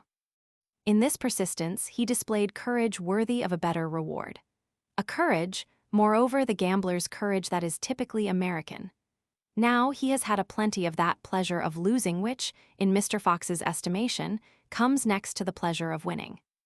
From the point of view of the political economist or the moralist, thrift, saving, and contentment with a modest competence are to be encouraged, and the propensity to gamble is to be condemned. We stand by the copybook precepts. Yet it is only honest to confess that there is something of this young American's love for chances in most of us. American life is still so fluid, the range of opportunity so great, the national temperament so buoyant, daring, and hopeful, that it is easier for an American to try his luck again than to sit down snugly and enjoy what he has. The fun and the excitement of the game are more than the game. There are Americans, and plenty of them, who will lose all they have in some magnificent scheme, and make much less fuss about it than a Paris shopkeeper would over a bad 20-franc piece. Our disabled young Croesus from the West is a luminous specimen of the type. The country would be less interesting without his kind, and, on the whole, less healthy for they provide one of the needed ferments. May the young man make another fortune in his own far West End come once more to rattle the dry bones of our bourse. He'll be too much stuck on Montana by the time he gets that fortune, observed Uncle Peter. I will that, Uncle Peter. Still it's pleasant to know we've won their good opinion. Excuse me for swearin', Marthy, said Uncle Peter, turning to Mrs. Bines, but he can win a better opinion than that in Montana for a damn sight less money. That editor is right, said Mrs. Bines, what he says about American life being fluid. There's altogether too much drinking goes on here, and I'm glad my son quit it. Percival saw them to the train. Take care of yourself, said Uncle Peter at parting. You know I ain't any good anymore, and you got a whole family, includin' an Englishman, dependin' on you will throw him on the town, though, if he don't take out his first papers the minute I get there. His last shot from the rear platform was, change your name back to Pete, son, when you get west of Chicago. Tain't anything fancy, but it's a crackin' good business name for a hustler. All right, Uncle Peter, and I hope I'll have a grandson that thinks as much of it as I do of yours. When they had gone, he went back to the work of final adjustment. He had the help of Copland, whom they had sent for. With him, he was busy for a week. By lucky sales of some of the securities that had been hypothecated, they managed to save a little, but on the whole, it was what Percival described it, a lovely autopsy. At last the vexatious work was finished, and he was free again. At the end of the final day's work, he left the office of Fouts in Wall Street and walked up Broadway. He went slowly, enjoying the freedom from care. It was the afternoon of a day when the first summer heat had been felt, and as he loitered before shop windows or walked slowly through that street, where all move quickly and most very hurriedly, a welcome little breeze came up from the bay to fan him and encourage his spirit of leisure. At Union Square, when he would have taken a car to go the remainder of the distance, he saw Shepler, accompanied by Mrs. Van Geist and Miss Milbury, alight from a Victoria and enter a jeweler's. He would have passed on, but Miss Milbury had seen him and stood waiting in the doorway while Shepler and Mrs. Van Geist went on into the store. "Mr. Bines, I'm so glad." She stood, flushed with pleasure, radiant in stuff of filmy pink, with little flecks at her throat and waist of the first tender green of new leaves. She was unaffectedly delighted to see him. "You are Miss Spring," he said when she had given him her hand, "and you've come into all your mother had that was worth inheriting, haven't you? Mr. Bines, shall we not see you now? I wanted so much to talk with you when I heard everything. Would it be impertinent to say I sympathized with you?" He looked over her shoulder, in where Shepler and Mrs. Van Geist were inspecting a tray of jewels. "Of course not impertinent, very kind only. I'm really not in need of any sympathy at all. You won't understand it, but we don't care so much for money in the West for the loss of it not so much as you New Yorkers would. Besides, we can always make a plenty more." The situation was, emphatically, not as he had so often dreamed it when she should marvel, perhaps regretfully, over his superiority to her husband as a money-maker. His only relief was to belittle the importance of his loss. "Of course we've lost everything, almost, but I've not been a bit downcast about it. There's more where it came from, and no end of fun going after it. I'm looking forward to the adventures, I can tell you, and everyone will be glad to see me there. They won't think the less of me, I assure you, because I've made a fluke here." "Surely, Mr. Bines, no one here could think less of you. Indeed, I think more of you. I think it's fine and big to go back with such courage. Do you know, I wish I were a man, I'd show them." "Really, Miss Milbury?" He looked over her shoulder again and saw that Shepler was waiting for her. "I think your friends are impatient." "They can wait. Mr. Bines, I wonder if you have quite a correct idea of all New York people." "Probably not, I've met so few, you know." "Well, of course, but of those you've met. You can't know what my ideas are. I wish we might have talked more. I'm sure. When are you leaving?" "I shall leave tomorrow." "And we're leaving for the country ourselves. Papa and Mama go tomorrow and, Mr. Bines, I should have liked another talk with you. I wish we were dining at the Oldacres again." He observed Shepler strolling toward them. "I shall be staying with Aunt Cornelia a few days after tomorrow." Shepler came up. "And I shall be leaving tomorrow, Miss Milbury." "Ah, Bines, glad to see you." The accepted lover looked Miss Milbury over with rather a complacent air, with the unruffled confidence of assured possession. Percival fancied there was a look almost of regret in the girl's eyes. "I'm afraid," said Shepler, "your aunt doesn't want to be kept waiting, and she's already in a fever for fear you won't prefer the necklace she insists you ought to prefer. Tell Aunt Cornelia, please, that I shall be along in just a moment. She's quite impatient, you know," urged Shepler. Percival extended his hand. "Goodbye, Miss Milbury, don't let me detain you. Sorry I shall not see you again." She gave him her hand uncertainly, as if she had still something to say, but could find no words for it. "Goodbye, Mr. Bines." "Goodbye, young man." Shepler shook hands with him cordially, "and the best of luck to you out there. I shall hope to hear good reports from you, and mind, you're to look us up when you're in town again. We shall always be glad to see you. Goodbye." He led the girl back to the case, where the largest diamonds reposed chastely on their couches of royal velvet. Percival smiled as he resumed his walk, smiled with all that bitter cynicism, which only youth may feel to its full poignance. Yet, heartless as she was, he recalled that while she talked to him, he had imprinted an imaginary kiss deliberately upon her full scarlet lips. And now, too, he was forced to confess that, in spite of his very certain knowledge about her, he would actually prefer to have communicated it through the recognized physical media. He laughed again, more cheerfully. "The spring has gotten a stranglehold on my judgment," he said to himself. At dinner that night, he had the company of that estimable German savant, the Herr Dr. von Herzlich. He did not seek to incur the experience, but the amiable doctor was so effusive and interested that he saw no way of avoiding it gracefully.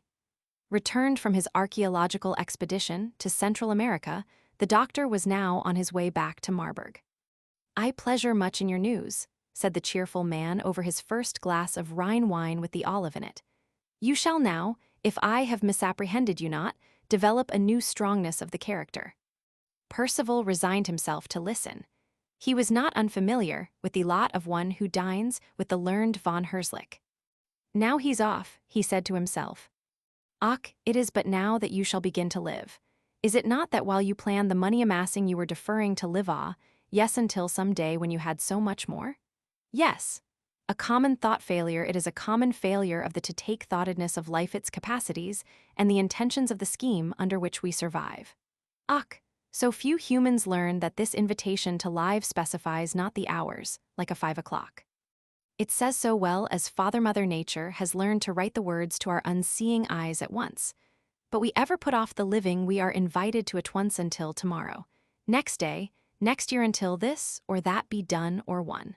So now you will find this out. Before, you would have waited for a time that never came, no matter the all money you gathered. Nor yet, my young friend, shall you take this matter to be of a seriousness to be sorrow-worthy. If you take of the courage, you shall find the world to smile to your face, and Father Mother you. You recall what the English Huxley says, what fine, dear man, the good Huxley, he says, yes, in the genealogy of the beasts. It is a probable hypothesis that what the world is to organisms in general, each organism is to the molecules of which it is composed. So you laugh at the world it laugh back, ha, ha, ha, then solely all your little molecules obediently respond, you thrill with the happiness, with the power, the desire, the capacity, you outgo and achieve. Yes, so fret not. Ach, we fret so much of what it shall be unwise to fret of. It is funny to fret. Why fret? Yet but the month last they have excavated at Nippur, from the pre-Sargonic strata, a lady and a gentleman of the house of Ta. What you say in New York, a damned fine old family. Yes, is it not? I am read their description and seen of the photographs. They have now the expressions of indifference, of disinterest without the prejudices, if they say, "Ach, those troubles of ours, 3,800 years in the BC nearly, come to 6,000 years before Nowak. Those troubles, say this philosophically now lady and gentleman, of the house of Ta of Babylonia, such a silliness those troubles and frets. It was not the while worth that we should ever have sorrowed, because the scheme of time and creation is suchly big. Had we grasped but its bigness, and the littleness of our span, should we have felt griefs? Nay, nit. Like the street youths would say the lady and gentleman now so passionless as to have philosophers become. And you, it should mean to you much. Humans are funniest when they weep and tremble before, like you say, the facts in the case. Ha, I laugh to myself at them often when I observe their funniness of the beards and eyebrows, the bald head, of the dress, the solemnities of manner, as it were they were persons of weight. They are of their insignificance so loftily unconscious. Was it not great skill to compel the admiration of the love-worthiest scientist to create a unit of a numberless mass of units, and then to enable it to feel each one the importance of the whole, as if each part were big as the whole? So you shall not fret, I say. If the fret invade you, you shall do well to lie out in the friendly space, and look at this small top-speening of a world through the glass that reduces. Yes, you had thought it of such bigness, its concerns of a sublime tragicness. Yet see now, these funny little animals on the surface of the spinning ball. How frantic, as if all things were about to eventuate, remembering not that nothing ends. So, observe the marks of their silliness, their unworthiness. You have reduced the ball to so big as a melon, yes. Watch the insects run about in the craziness, laughing, crying, loving their loves, hating their hates, fearing, fretting, killing one the other in such funny little clothes, made for such funny little purpose, precisely falling sick over the money-losing's end, the ball so small, but one of such many as many stars under the earth, remember, as above it. So, you are back to earth, you are a human like the rest, so foolish, so funny as any, so you say. Well, I shall not be more troubled again yet. I play the same game, but it is only a little game to last an afternoon. I play my part, yes, the laughing part, crying part, loving, hating, killing part. What matter if I say it is good? If the maker there be to look down, what joys him most the coward who fears and frets, and the wine makes for his soul or body? No, it is the one who say, "It is good I could not better have done myself a great game, yes let her rip." Like you West people remark, let her rip you cannot lose me, like you say also. Ach so, and then he say, the great planner of it, ach, I am understood at last good, bright man that, like you say, also bright man that it is of a pleasure to see him do well. So, my young friend, you shall pleasure yourself still much yet. It is of an excellence to pleasure one's self judiciously. The lotus is a leguminous plant so excellent for the salad not for the roast. You have of the salad overeaten you, shall learn of your successful capacity for it you shall do well then. You have been of the reckless deportment you may still be of it. That is not the matter. You shall be reckless as you like but without your stored energy surplus to harm you. Your environment from the now demands of you the faculties you will most pleasure yourself in developing. You shall produce what you consume. The gods love such. Ach yes. Chapter 38. Some phenomena peculiar to spring. He awoke early, refreshed and intensely alive. With the work done, he became conscious of a feeling of disassociation from the surroundings in which he had so long been at home. Many words of the talkative German were running in his mind from the night before. He was glad the business was off his mind. He would now go the pleasant journey and think on the way. His trunks were ready for the car, and before he went downstairs his handbag was packed and the preparations for the start completed. When, after his breakfast, he read the telegram announcing that the car had been delayed 24 hours in Chicago, he was bored by the thought that he must pass another day in New York. He was eager now to be off, and the time would hang heavily. He tried to recall some forgotten detail of the business that might serve to occupy him, but the finishing had been thorough. He ran over in his mind the friends with whom he could spend the time agreeably. He could recall no one he cared to see. He had no longer an interest in the town or its people. He went aimlessly out onto Broadway in the full flood of a spring morning, breathing the fresh air hungrily.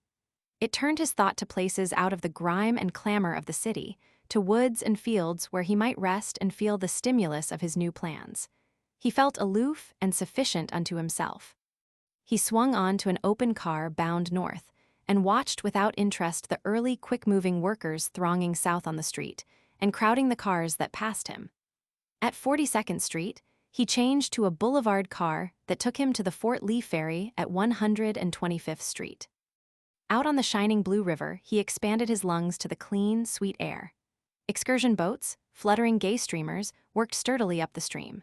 Little yachts in fresh laundered suits of canvas darted across their bows or slanted in their wakes, looking like white butterflies.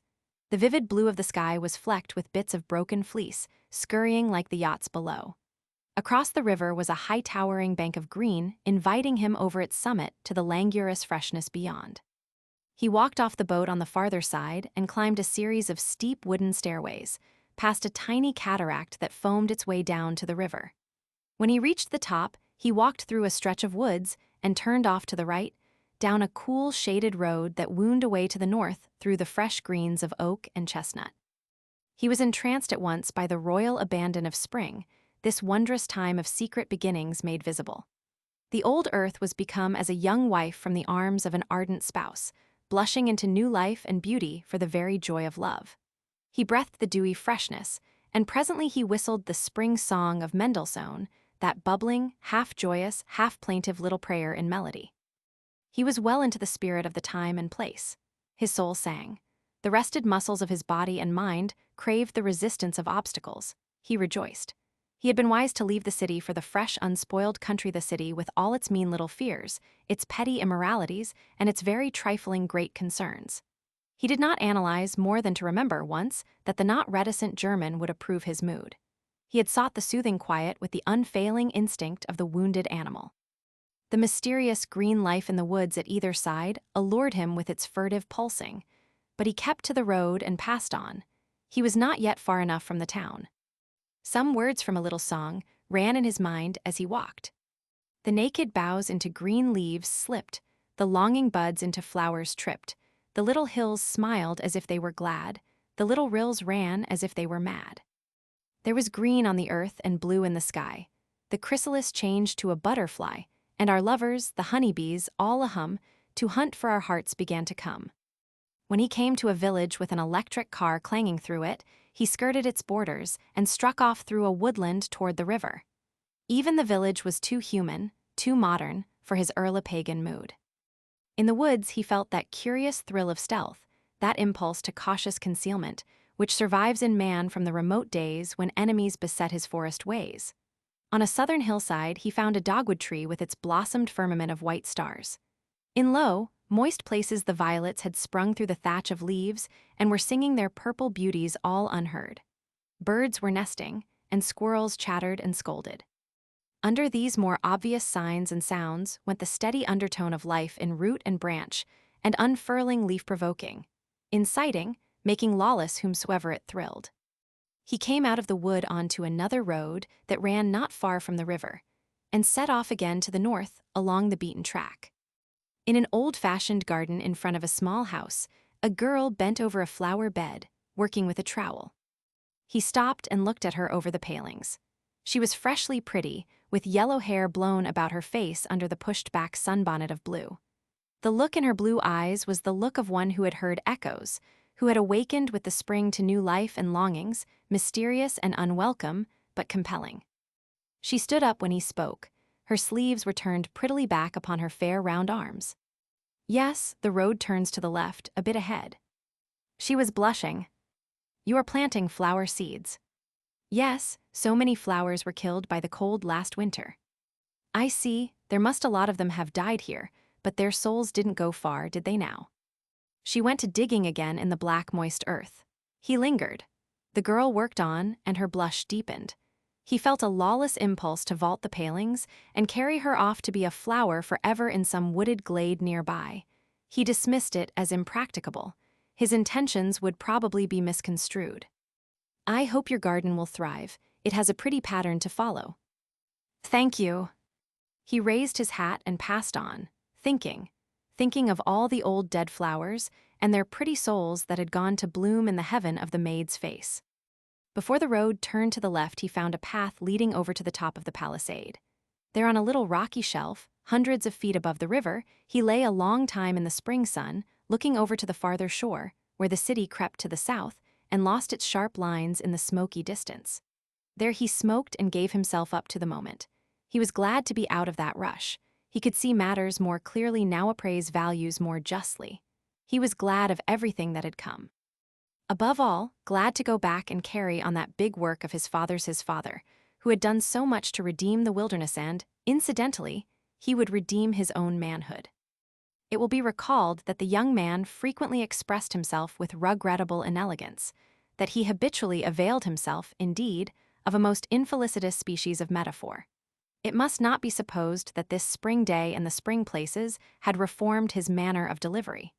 When he chose to word his emotions, it was still done in a manner to make the right-spoken grieve.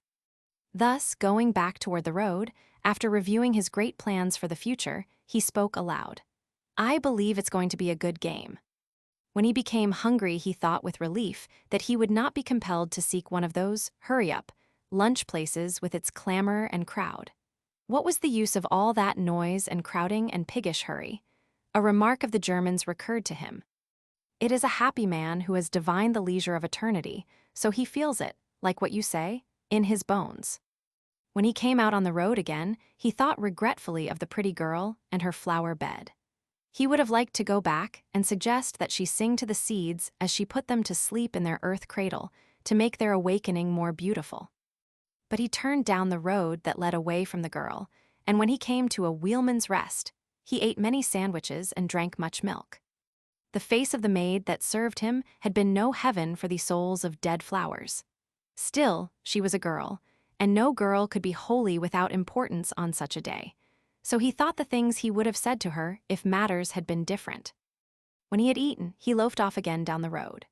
Through the long afternoon he walked and lazed, turning into strange lanes and by-roads, resting on grassy banks and looking far up.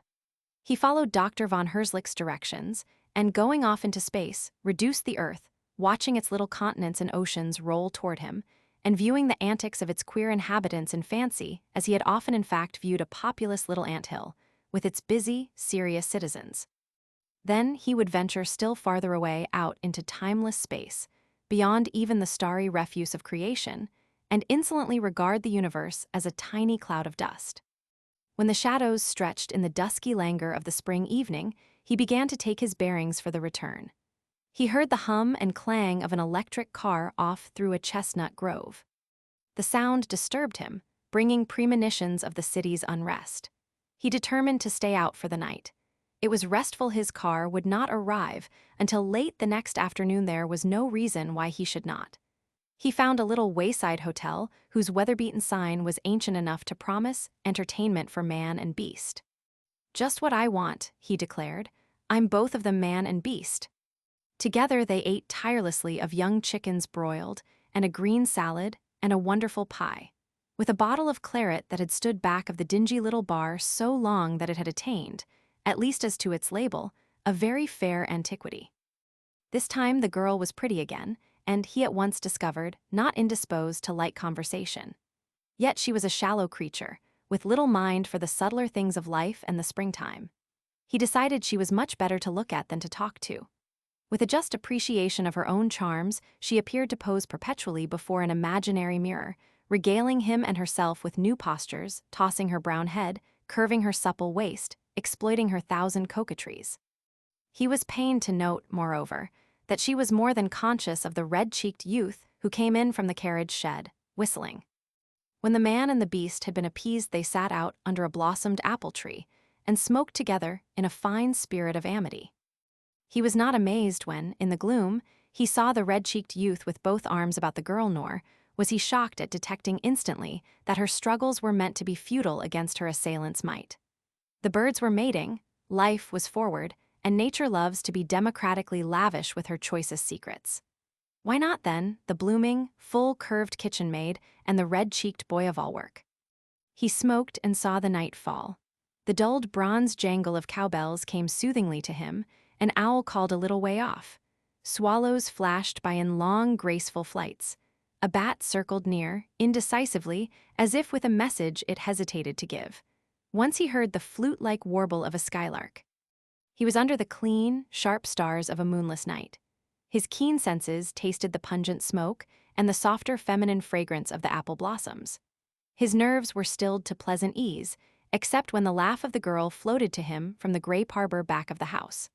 That disturbed him to fierce longings, the clear, high measure of a woman's laugh floating to him in the night. And once she sang some song common to her class. It moved him as her laugh did, making him vibrate to her, as when a practiced hand flutters the strings of a harp. He was glad without knowing why when she stopped. At 10 o'clock he went in from under the peering little stars and fell asleep in an ancient four-poster. He dreamed that he had the world, a football, clasped to his breast, and was running down the field for a gain of 100 yards. Then, suddenly, in place of the world, it was Avis Milbury in his grasp, struggling frantically to be free. And instead of behaving like a gentleman, he flung both arms around her and kissed her despite her struggles. Kissed her time after time, until she ceased to strive against him and lay panting and helpless in his arms. Chapter 39. An unusual plan of action is matured. He was awakened by the unaccustomed silence. As he lay with his eyes open, his first thought was that all things had stopped, the world had come to its end. Then remembrance came, and he stretched in lazy enjoyment of the stillness and the soft feather bed upon which he had slept. Finding himself too wide awake for more sleep, he went over to the little gable window and looked out. The unfermented wine of another spring day came to his eager nostrils. The little ball had made another turn. Its cheek was coming once more into the light. Already the east was flushing with a wondrous vague pink. The little animals in the city over there, he thought, would soon be tumbling out of their beds to begin another of their funny, serious days of trial and failure, to make ready for another night of forgetfulness, when their absurd little anthill should turn again away from the big blazing star. He sat a long time at the window, looking out to the east, where the light was showing, meditating on many idle little matters, but conscious all the time of great power within himself. He felt ready now for any conflict. The need for some great immediate action pressed upon him. He did not identify it. Something he must do, he must have action in that at once. He was glad to think how Uncle Peter would begin to rejoice in him secretly at first, and then to praise him. He was equal to any work. He could not begin it quickly enough. That queer need to do something at once was still pressing, still unidentified. By 5, he was downstairs. The girl, fresh as a dew sprayed rose in the garden outside, brought him breakfast of fruit, bacon and eggs, coffee and waffles. He ate with relish, delighting meantime in the girl's florid freshness, and even in the assertive, triumphant whistle of the youth busy at his tasks outside. When he set out, he meant to reach the car and go back to town at once. Yet, when he came to the road over which he had loitered the day before, he turned off upon it with slower steps. There was a confusing whirl of ideas in his brain, a chaos that required all his energy to feed it, so that the spring went from his step. Then all at once, a newborn world cohered out of the nebula, and the sight of its measured, orderly whirling dazed him. He had been seized with a wish, almost an intention, so stunning in its audacity that he all but reeled under the shock. It seemed to him that the thing must have been germinated in his mind without his knowledge. It had lain there, gathering force while he rested, now to burst forth and dazzle him with its shine. All that undimmed freshness of longing he had felt the day before, all the unnamed, unidentified, nameless desires had flooded back upon him, but now no longer aimless. They were acutely definite. He wanted Avis Milbury, wanted her with an intensity as unreasoning as it was resistless. This was the new world he had watched swimming out of the chaos in his mind, taking its allotted orbit in a planetary system of possible, rational, matter-of-course proceedings. And Avis Milbury was to marry Shepler, the triumphant money king. He sat down by the roadside, well-nigh helpless, surrendering all his forces to the want. Then there came upon him to reinforce this want a burning sense of defeat. He remembered Uncle Peter's first warnings in the mine about cupboard love, the gossip of Higby. If you were broke, she'd have about as much use for you, all the talk he had listened to so long about marriage for money, and at the last, Shepler's words to Uncle Peter. I was uncertain until copper went to 51.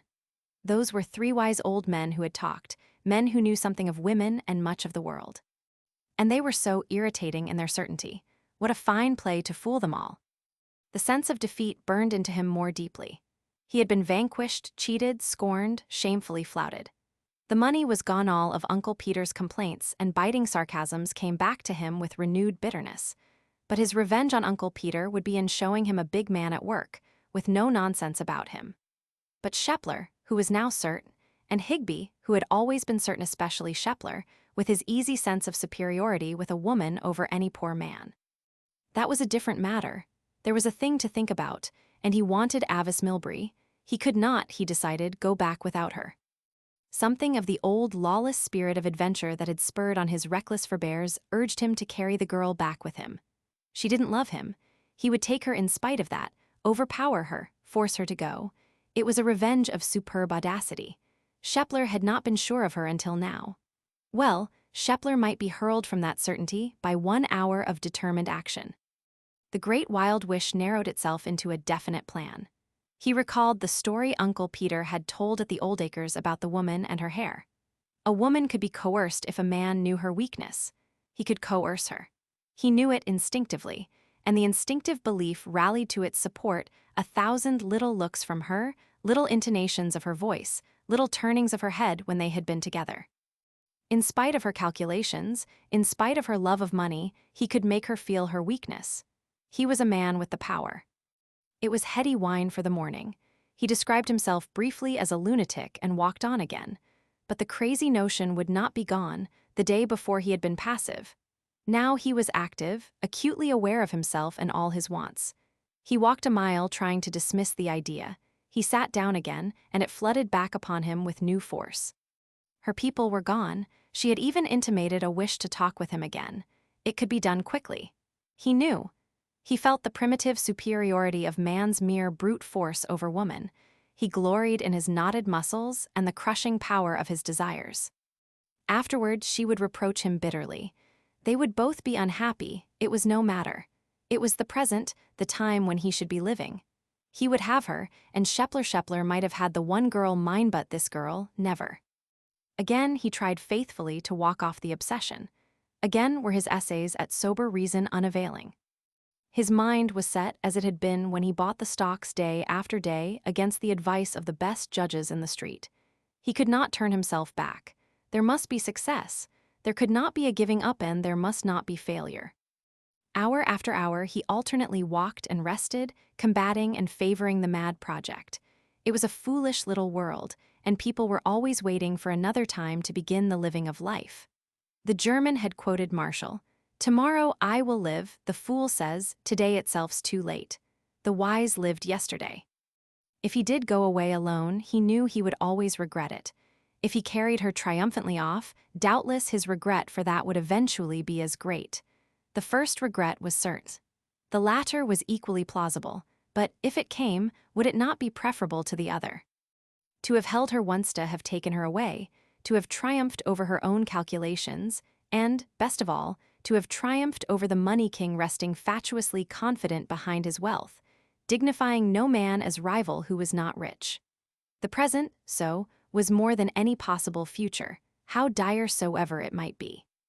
He was mad to prove to her and to Shepler that she was more a woman than either had supposed a woman in spite of herself, weak, unreasoning. To prove to them both that a determined man has a vital power to coerce, which no money may ever equal. Not until 5 o'clock had he by turns urged and fought himself to the ferry. By that time he had given up arguing. He was dwelling entirely upon his plan of action. Strive and grope as he would, the thing had driven him on relentlessly. His reason could not take him beyond the reach of its goad. Far as he went, he loved her even farther. She belonged to him. He would have her. He seemed to have been storing, the day before, a vast quantity of energy that he was now drawing lavishly upon. For the time, he was pure, raw force needing, to be resistless, only the guidance of a definite purpose. He crossed the ferry and went to the hotel, where he shaved and freshened himself. He found Grant, the porter, waiting for him when he went downstairs, and gave him written directions to the railroad people to have the car attached to the Chicago Express, leaving at 8 the next morning. Also instructions about his baggage. "I expect there will be 2 of us, Grant. See that the car is well stocked, and here, take this. Go to a florist's and get about 4 dozen pink roses La France, can you remember? Pink, don't take any other color, and be sure they're fresh. Have breakfast ready by the time the train starts."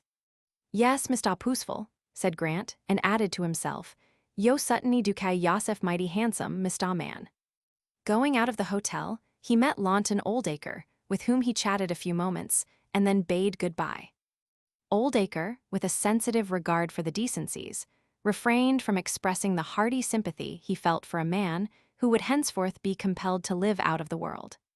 Percival walked out to Broadway, revolving his plan. He saw it was but 6 o'clock. He could do nothing for at least an hour. When he noted this, he became conscious of his hunger. He had eaten nothing since morning. He turned into a restaurant on Madison Square and ordered dinner. When he had eaten, he sat with his coffee for a final smoke of deliberation. He went over once more the day's arguments for and against the novel emprise. He had become insensible, however, to all the dissenting ones. As a last rally, he tried to picture the difficulties he might encounter. He faced all he could imagine. "By God, I'll do it." "Oui, monsieur," said the waiter, who had been standing dreamily near, startled into attention by the spoken words. "That's all, give me the check." As he went out the door, a young woman passed him, looking him straight in the eyes. From her light swishing skirts came the faint perfume of the violet. It chilled the steel of his resolution. He entered a carriage. It was a hot, humid night. Already the mist was making gray softness of the air, dulling the street lights to ruddy orange. Northward, over the breast of Murray Hill, a few late carriages trickled down toward him. Their wheels, when they passed, made swift reflections in the damp glare of the asphalt. He was pent force waiting, to be translated into action. He drove first to the Milbury house, on the chance that she might be at home. Jarvis answered his ring. "Miss Milbury is with Mrs. Van Geist, sir." Jarvis spoke regretfully. Pye had reasons of his own for believing that the severance of the Milbury relationship with Mr. Bines had been nothing short of calamitous. He rang Mrs. Van Geist's bell 5 minutes later. "The ladies haven't come back, sir. I don't know where they might be, perhaps at the Valners, in 52nd Street, sir." He rang the Valners' bell. "Mrs. Van Geist and Miss Milbury. They left at least half an hour ago, sir." "Go down the avenue slowly, driver." At 40th Street, he looked down to the middle of the block. Mrs. Van Geist, alone, was just alighting from her coupé. He signaled the driver. Go to the other address again, in 37th Street. Jarvis opened the door. Yes, sir, thank you. Sir, Miss Milbury is in, sir. I'll see, sir. He crossed the Rubicon of a doormat and stood in the unlighted hall. At the far end, he saw light coming from a door that he knew opened into the library. Jarvis came into the light. Behind him appeared Miss Milbury in the doorway. Miss Milbury says, "Will you enter the library, Mr. Bines?" Chapter 40.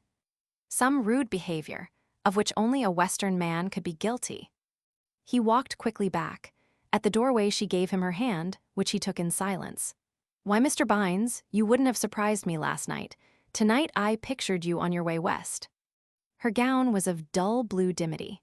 She still wore her hat, an arch of straw over her face, with ripe red cherries nodding upon it as she moved. He closed the door behind him. "Do come in. I've been having a solitary rummage among old things. It is my last night here. We're leaving for the country tomorrow, you know." She stood by the table, the light from a shaded lamp making her color glow. Now she noted that he had not spoken. She turned quickly to him as if to question. He took a swift little step toward her, still without speaking. She stepped back with a sudden instinct of fright. He took 2 quick steps forward and grasped one of her wrists. He spoke in cool, even tones, but the words came fast. "I've come to marry you tonight, to take you away with me to that Western country. You may not like the life. You may grieve to death for all I know, but you're going. I won't plead, I won't beg, but I am going to take you." She had begun to pull away in alarm when he seized her wrist. His grasp did not bruise, it did not seem to be tight, but the hand that held it was immovable. "Mr. Bines, you forget yourself. Really, this is. Don't waste time. You can say all that needs to be said. I'll give you time for that before we start, but don't waste the time saying all those useless things. Don't waste time telling me I'm crazy. Perhaps I am. We can settle that later." "Mr. Bines, how absurd. Oh, let me go, you're hurting my wrist. Oh, don't. Oh." When he felt the slender wrist trying to writhe from his grasp, he had closed upon it more tightly, and thrusting his other arm quickly behind her, had drawn her closely to him. Her cries and pleadings were being smothered down on his breast. Her struggles met only the unbending, pitiless resistance of steel. "Don't waste time. I tell you, can't you understand? Be sensible, talk if you must only talk sense. Let me go at one side, demand it quicko. Take this hat off." He forced the wrist he had been holding down between them, so that she could not free the hand, and, with his own hand thus freed, he drew out the 2 long hat pins and flung the hat with its storm-tossed cherries across the room. Still holding her tightly, he put the free hand on her brow and thrust her head back, so that she was forced to look up at him. "Let me see you, I want to see your eyes, they're my eyes now." Her head strained against his hand to be down again, and all her strength was exerted to be away. She found she could not move in any direction. "Oh, you're hurting my neck. What shall I do? I can't scream. Think what it would mean, you're hurting my neck." "You are hurting your own neck, stop it." He kissed her face softly, her cheeks, her eyes, her chin.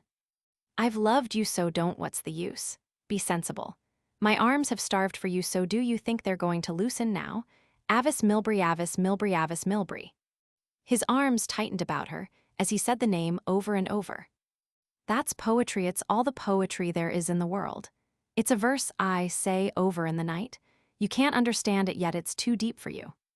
It means I must have you, and the next verse means that you must have me, a poor man be, a poor man's wife, and all the other verses, millions of them, mean that I'll never give you up, and there's a lot more verses for you to write. When you understand meaning that you'll never give me up, and there's one in the beginning means I'm going to carry you out and marry you tonight now. Do you understand? Right off this very night." Oh, this is so terrible. Oh, it's so awful." Her voice broke, and he felt her body quiver with sobs. Her face was pitifully convulsed, and tears welled in her eyes. Let me go, let me go." He released her head, but still held her closely to him. Her sobs had become uncontrollable. Here, he reached for the little lace-edged handkerchief that lay beside her long gloves and her purse, on the table. She took it mechanically. "Please, oh, please let me go, I beg you." She managed it with difficulty between the convulsions that were rending her. He put his lips down upon the soft hair. "I won't, do you understand that? Stop talking nonsense." He thought there would be no end to the sobs. Have it out, dear, there's plenty of time. Once she seemed to have stopped the tears, he turned her face up to his own again and softly kissed her wet eyes. Her full lips were parted before him, but he did not kiss them. The sobs came again. There, there, it will soon be over. At last she ceased to cry from sheer exhaustion, and when, with his hand under her chin, he forced up her head again, she looked at him a full minute and then closed her eyes. He kissed their lids. There came from time to time the involuntary quick little indrawings of breath, the aftermath of her weeping. He held her so for a time, while neither spoke. She had become too weak to struggle. My arms have starved for you so, he murmured. She gave no sign. Come over here. He led her, unresisting, around to the couch at the other side of the table. Sit here and we'll talk it over sensibly, before you get ready. When he released her, she started quickly up toward the door that led into the hall. Don't do that, please, don't be foolish. He locked the door and put the key in his pocket. Then he went over to the big folding doors and satisfied himself they were locked from the other side. He went back and stood in front of her. She had watched him with dumb terror in her face. Now we can talk, but there isn't much to be said. How soon can you be ready? You are crazy. Possibly believe what you like. How did you ever dare? Oh, how awful. If you haven't passed that stage, I'll hold you again. No, no, please don't, please stand up again. Sit over there, I can think better. Think quickly. This is Saturday, and tomorrow is their busy day. They may not sit up late tonight. She arose with a little shrug of desperation that proclaimed her to be in the power of a madman. She looked at her face in the oval mirror, wiping her eyes and making little passes and pats at her disordered hair. He went over to her. No, no, please go over there again. Sit down a moment, let me think. I'll talk to you presently.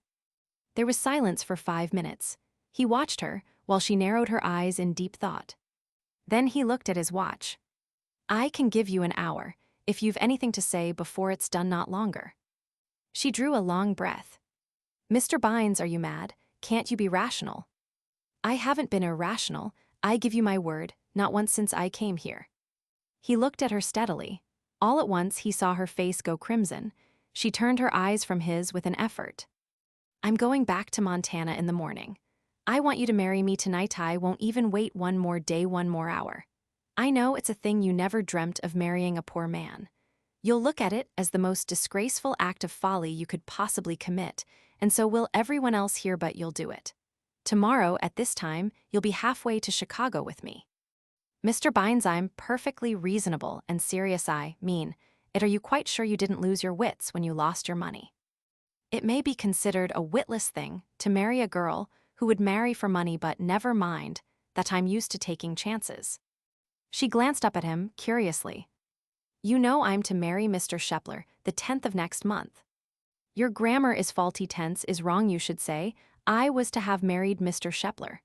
I'm fastidious about those little things, I confess. How can you jest?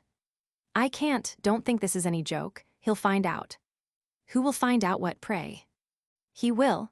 He's already said he was afraid there might have been some nonsense between you and me, because we talked that evening at the Oldacres. He told my grandfather he wasn't at all sure of you until that day I lost my money. Oh, I see, and of course you'd like your revenge, carrying me off from him, just to hurt him. If you say that I'll hold you in my arms again, he started toward her. I've loved you so, I tell you all the time, all the time.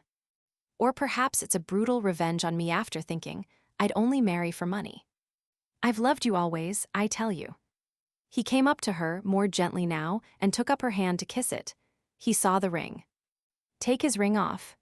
She looked up at him with an amused little smile, but did not move.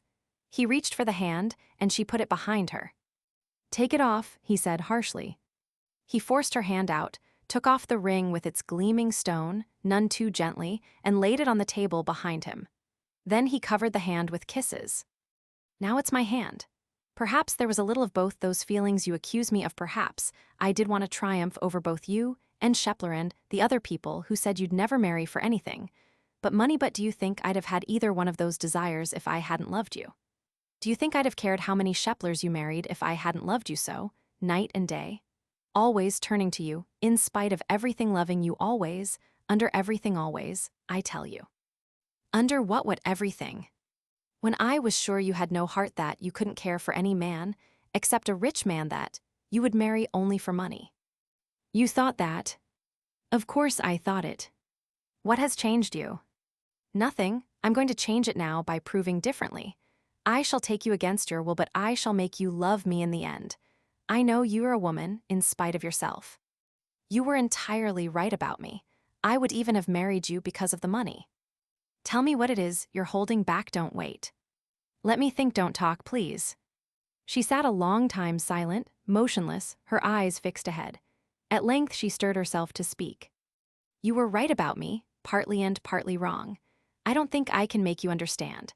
I've always wanted so much from life, so much more than it seemed possible to have. The only thing for a girl in my position and circumstances was to make what is called a good marriage. I wanted what that would bring, too. I was torn between the desires, or rather the natural instincts, and the trained desires. I had ideals about loving and being loved, and I had the material ideals of my experience in this world out here. I was untrue to each by turns. Here I want to show you something. She took up a book with closely written pages. I came here tonight. I won't conceal from you that I thought of you when I came. It was my last time here, and you had gone, I supposed. Among other things, I had out this old diary to burn, and I had found this, written on my 18th birthday, when I came out, the fond, romantic, secret ideal of a foolish girl. Listen. The soul of love wed the soul of truth, and their daughter, Joy, was born, who was immortal and in whom they lived forever. You see, that was the sort of moonshine I started in to live. 2 or 3 times I was a grievous disappointment to my people, and once or twice, perhaps, I was disappointed myself. I was never quite sure what I wanted, but if you think I was consistently mercenary, you are mistaken. I shall tell you something more, something no one knows. There was a man I met while that ideal was still strong and beautiful to me, but after I'd come to see that here, in this life, it was not easily to be kept. He was older than I, experienced with women, a lover of women, I came to understand in time. I was a novelty to him, a fresh recreation. He enjoyed all those romantic ideals of mine. I thought then he loved me, and I worshipped him. He was married, but constantly said he was about to leave his wife so she would divorce him. I promised to come to him when it was done. He had married for money, and he would have been poor again. I didn't mind in the least.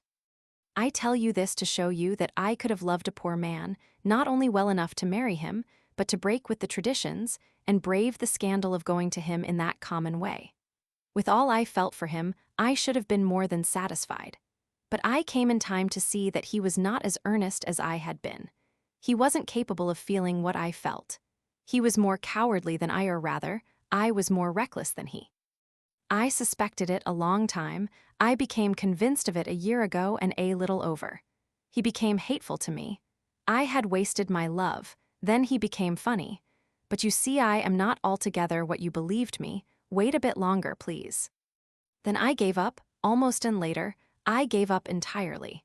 And when my brother was about to marry that woman, and Mr. Shepler asked me to marry him, I consented. It seemed an easy way to end it all. I'd quit fondling ideals, and you had told me I must do anything I could to keep Fred from marrying that woman. My people came to say the same thing, and so. If he had married her, if they were married, now then, you would feel free to marry me. You would still be the absurdest man in New York, but we can't discuss that. He isn't going to marry her. But he has married her. What do you mean? I supposed you knew. Oldacre told me as I left the hotel. He and your father were witnesses. The marriage took place this afternoon at the Arlingham. You're not deceiving me. Come, girl. Oh, pardon me, please. Of course, I didn't mean it, but you stunned me. And Papa said nothing to me about it before he left. The money must have been too great a temptation to him and to Fred. She has just made some enormous amount in copper stock or something. I know she had better advice than I had. I'd like to reward the man who gave it to her. And I was sure you were going to marry that other woman. How could you think so? Of course, I'm not the least bit jealous. It isn't my disposition.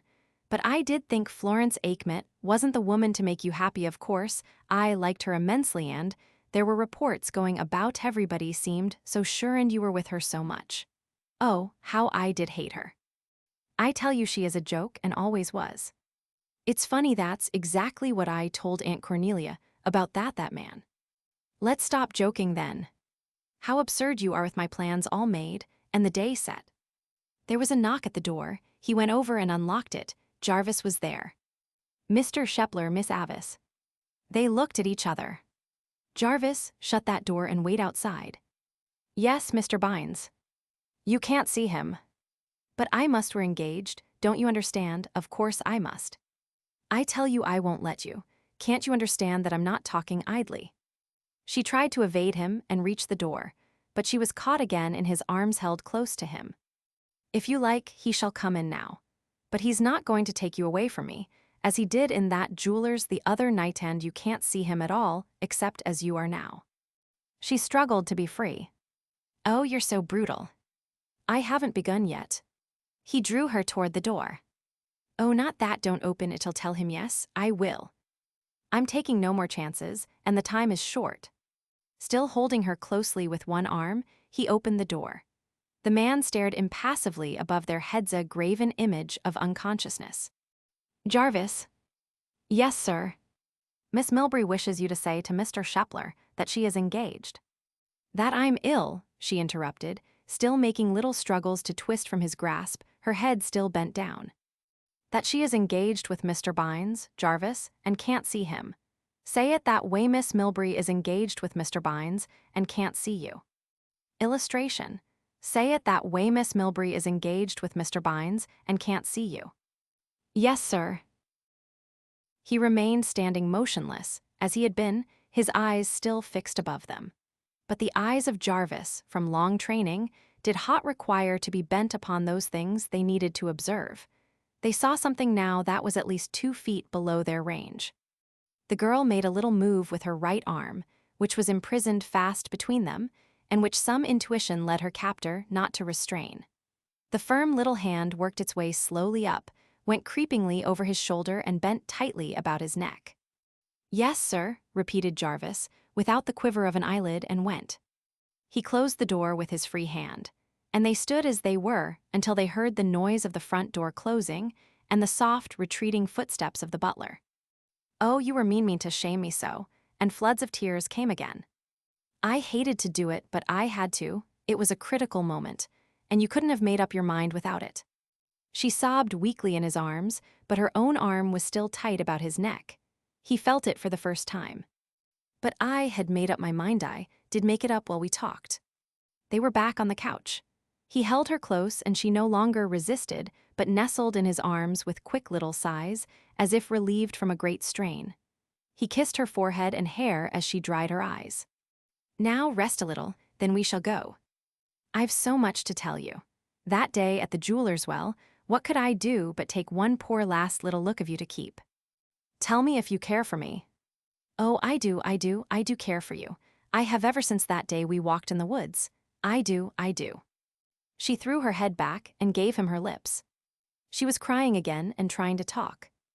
I did care for you, and that day I thought you were going to say something, but you didn't. You were so distant and troubled, and seemed not even to like me, though I felt sure you loved me.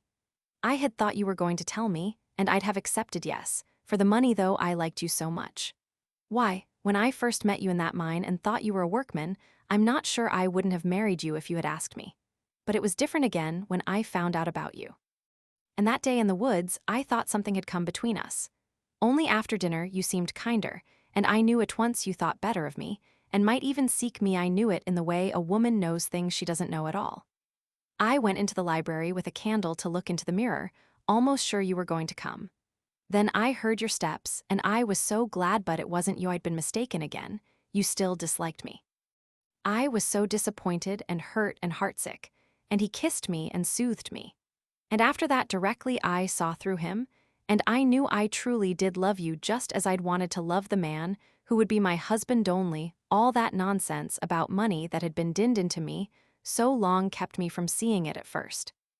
But I was sure you didn't care for me when they talked so about you, and that you never did care for her. Did you? You couldn't have cared for her, could you? And yet, after that night, I'd such a queer little feeling as if you had come for me and had seen. Surely a gentleman never sees anything he wasn't meant to see.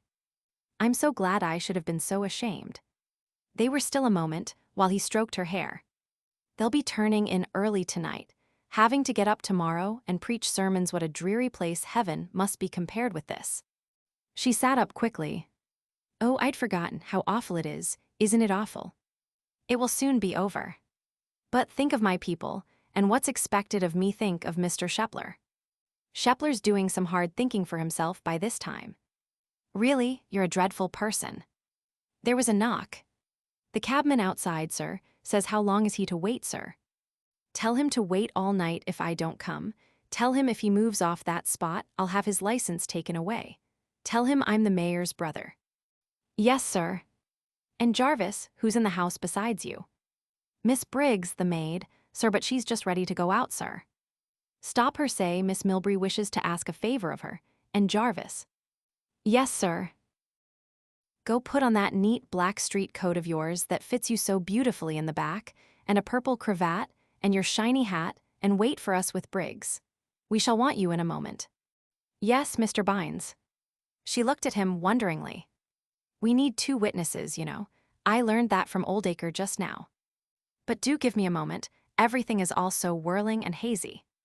Yes, I know, like the solar system in its nebulous state.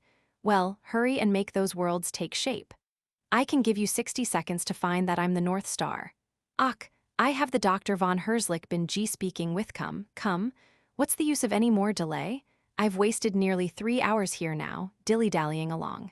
But then, a woman never does know her own mind. Put a thing before her all as plain as the multiplication table, and she must use up just so much good time telling a man that he's crazy and shedding tears, because he won't admit that 2 times 2 are 37. She was silent and motionless for another 5 minutes, thinking intently. Come, time's up. She arose. I'm ready. I shall marry you, if you think I'm the woman to help you in that big, new life of yours. They meant me not to know about Fred's marriage until afterward. He kissed her. I feel so rested and quiet now, as if I'd taken down a big old gate and let the peace rush in on me. I'm sure it's right. I'm sure I can help you. She picked up her hat and gloves. Now I'll go bathe my eyes and fix my hair. I can't let you out of my sight yet. I'm incredulous. Perhaps in 75 or 80 years. I thought you were so sure. Well, I can reach you, yes. She gave a low, delicious little laugh. She reached both arms up around him, pulled down his head and kissed him. There, boy. She took up the hat again. I'll be down in a moment. I'll be up in 3 if you're not. When she had gone, he picked up an envelope and put a bill inside. Jarvis, he called. The butler came up from below, dressed for the street. Jarvis, put this envelope in the inside of that excellent black coat of yours, and hand it afterward to the gentleman we're going to do business with. Yes, Mr. Bines. And put your cravat down in the back. Jarvis, it makes you look excited the way it is now. Yes, sir, thank you, sir. Is Briggs ready? She's waiting, sir. Go out and get in the carriage, both of you. Yes, sir. He stood in the hallway waiting for her. It was 10:15. In another moment, she rustled softly down to him. I'm trusting so much to you, and you're trusting so much to me. It's such a rash step. Must I? No, I'm going. Couldn't we stop and take Aunt Cornelia? Aunt Cornelia won't have a chance to worry about this until it's all over. We'll stop there then, if you like. We'll try Dr. Prendel then. He's almost sure to be in. It won't make any difference if he isn't. We'll find one. Those horses are rested. They can go all night if they must. I have Grandmother Lokerman's wedding ring, of course. You didn't fetch one. Trust a man to forget anything of importance. His grasp of her hand during the ride did not relax. Chapter 41. The new Argonauts. Mrs. Van Geist came flustering out to the carriage. You and Briggs may get out here, Jarvis. There, that's for you, and that's for Briggs, and thank you both very much. Child, what does it mean?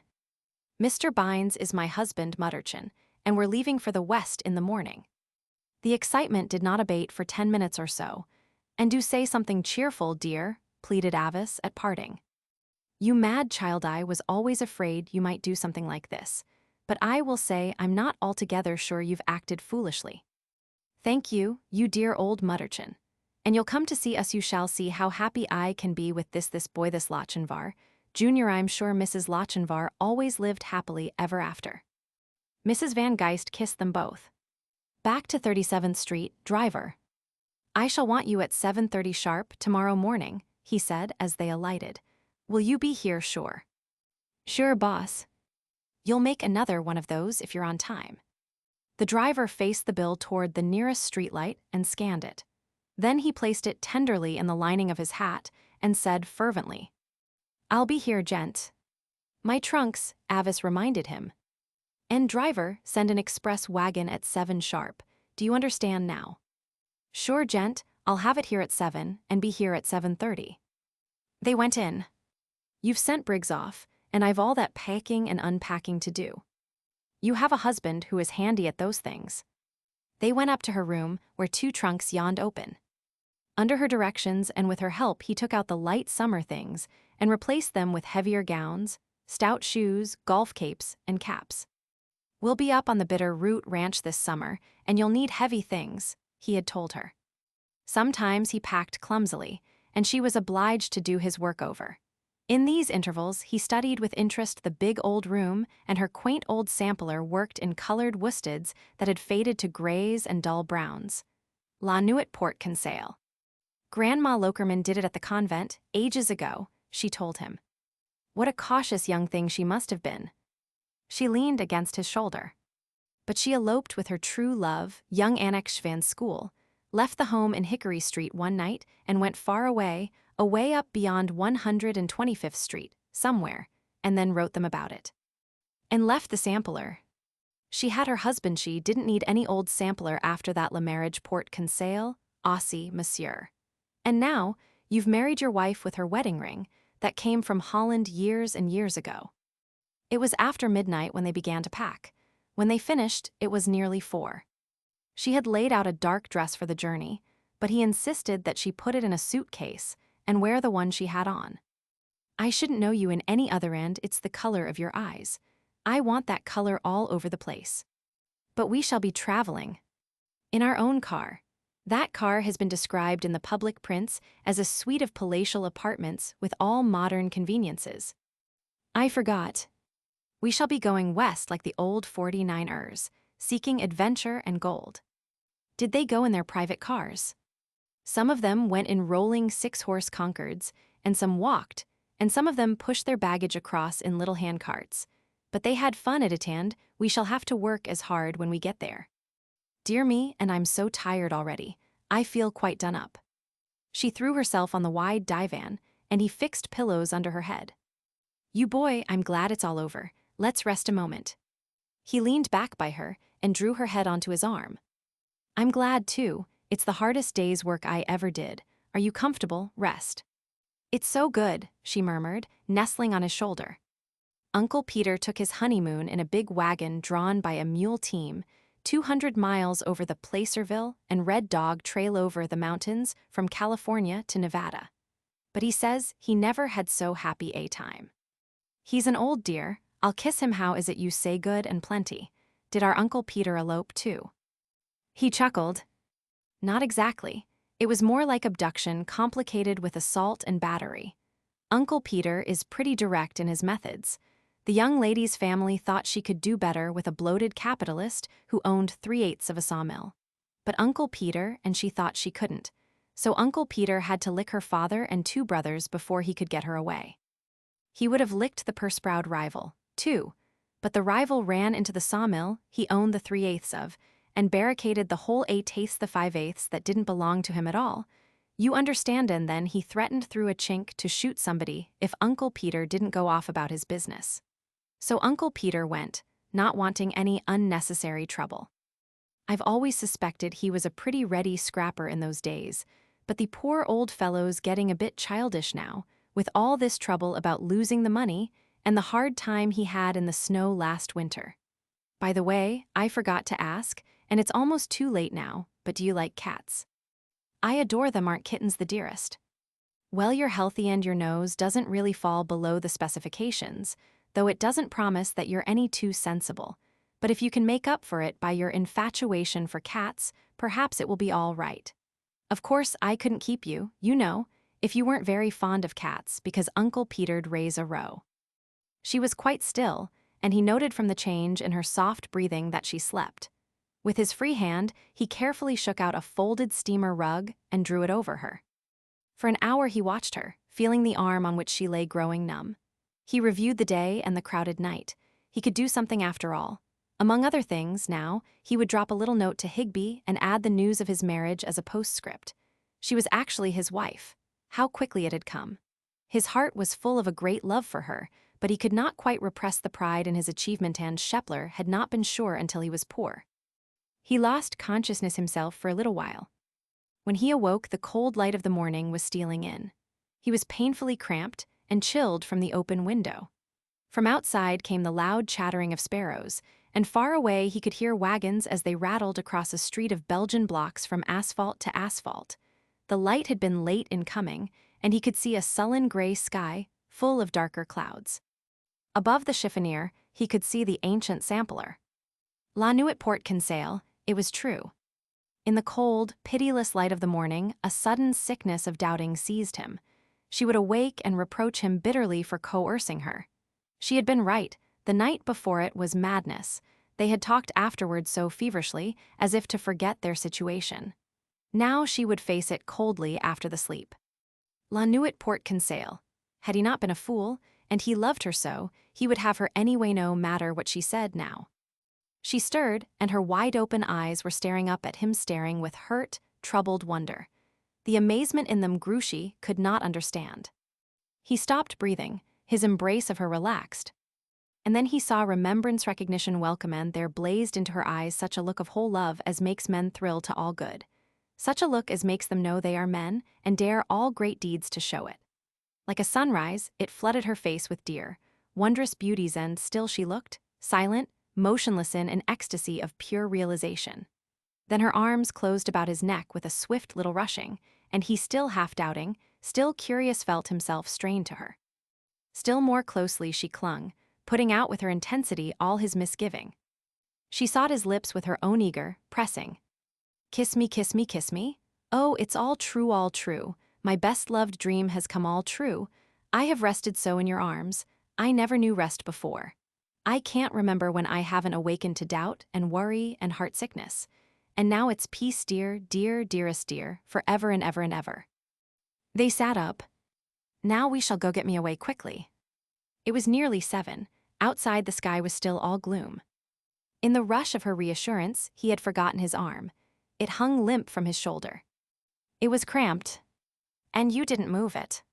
They beat it and kneaded it gaily together, until the fingers were full of the rushing blood and able again to close warmly over her own little hand. Now go and let me get ready. I won't be long. He went below to the library and in the dim gray light picked up a book, The Delights of Delicate Eating. He tried another, 101 Sandwiches. The next was Famous Epicures of the 17th Century. On the floor was her diary. He placed it on the table. He heard her call him from the stairs. Bring me up that ring from the table, please. He went up and handed it to her through the narrowly opened door.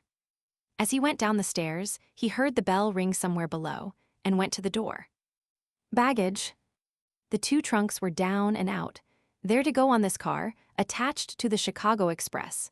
He wrote the directions on one of his cards and paid the man. At 7:30, the bell rang again. The cabman was there. 7:30, gent. Avis. I'm coming, and there are 2 bags I wish you'd get from my room. He let her pass him and went up for them. She went into the library and, taking up the diary, tore out a sheet, marked heavily upon it with a pencil around the passage she had read the evening before, and sealed it in an envelope. She addressed it to her father, and laid it, with a paperweight on it, upon The Delights of Delicate Eating, where he would be sure to find it. The book itself she placed on the wood laid ready in the grate to light, touched a match to the crumpled paper underneath, and put up the blower. She stood waiting to see that the fire would burn. Over the mantel, from its yellow canvas, looked above her head the humorously benignant eyes of old Annex Van School, who had once removed from Maspeth Kill on Long Island to New Harlem on the island of Manhattan, and carried there, against her father's will, the yellow-haired girl he had loved. His face now seemed to be pretending unconsciousness of the rashly acted scenes he had witnessed lest. If he betrayed his consciousness, he should be forced, in spite of himself, to disclose his approval, a thing not fitting for an elderly, dignified Dutch burgher to do. Avis. Coming. She took up a little package she had brought with her and went out to meet him. There's one errand to do, she said as they entered the carriage, but it's on our way. Have him go up Madison Avenue and deliver this. She showed him the package addressed, Mr. Rulon Shepler, personal. And this, she said, giving him an unsealed note. Read it, please. He read, Dear Rulon Shepler, I am sure you know women too well to have thought I loved you as a wife should love her husband. And I know your bigness too well to believe you will feel harshly toward me for deciding that I could not marry you. I could, of course, consistently attribute my change to consideration for you. I should have been very little comfort to you. If I should tell you just the course I had mapped out for myself, just what latitude I propose to claim, I am certain you would agree with me that I have done you an inestimable favor. Yet I have not changed because I do not love you, but because I do love someone else with all my heart, so that I claim no credit except for an entirely consistent selfishness. But do try to believe, at the same time, that my own selfishness has been a kindness to you. I send you a package with this hasty letter, and beg you to believe that I shall remain and am now for the first time. Sincerely yours, Avis Milbury Bines. P.S. I should have preferred to wait and acquaint you with my change of intention before marrying, but my husband's plans were made, and he would not let me delay. He sealed the envelope, placed it securely under the cord that bound the package, and their driver delivered it to the man who opened Shepler's door. As their train emerged from the cut at Spuyten Duyvil and sped to the north along the Hudson, the sun blazed forth. There, boy, I knew the sun must shine today. They had finished their breakfast. One half of the pink roses were on the table, and one from the other half was in her hair. I ordered the sun turned on at just this point, replied her husband, with a large air. I wanted you to see the last of that town under a cloud, so you might not be homesick so soon. You don't know me. You don't know what a good wife I shall be. It takes nerve to reach up for a strange support, and then kick your environment out from under you, as Dr. von Herzlick would have said if he'd happened to think of it. But you shall see how I'll help you with your work. I was capable of it all the time. But I had to make you. I had to pick you up just as I did that first time, and again down in the mine end you were frightened because you knew this time I wouldn't let you go. Only half afraid you wouldn't, the other half I was afraid you would. They got all mixed up, I don't know which was worse.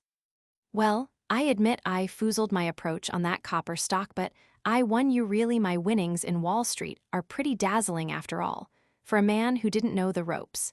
There's a mirror directly back of you, Mrs. Bines, if you wish to look at them, with a pink rose over that kissy place just at their temple. She turned and looked, pretending to be quite unimpressed. I always was capable of it, I tell you, boy. What hurt me worse that night, it showed you could love someone. You did have a heart, but you couldn't love me. She did not seem to hear at first, nor to comprehend when she went back over his words. Then she stared at him in sudden amazement. He saw his blunder and looked foolish. I see, thank you for saying what you did last night, and you didn't mind, you came to me anyway, in spite of that. She arose and would have gone around the table to him, but he met her with open arms.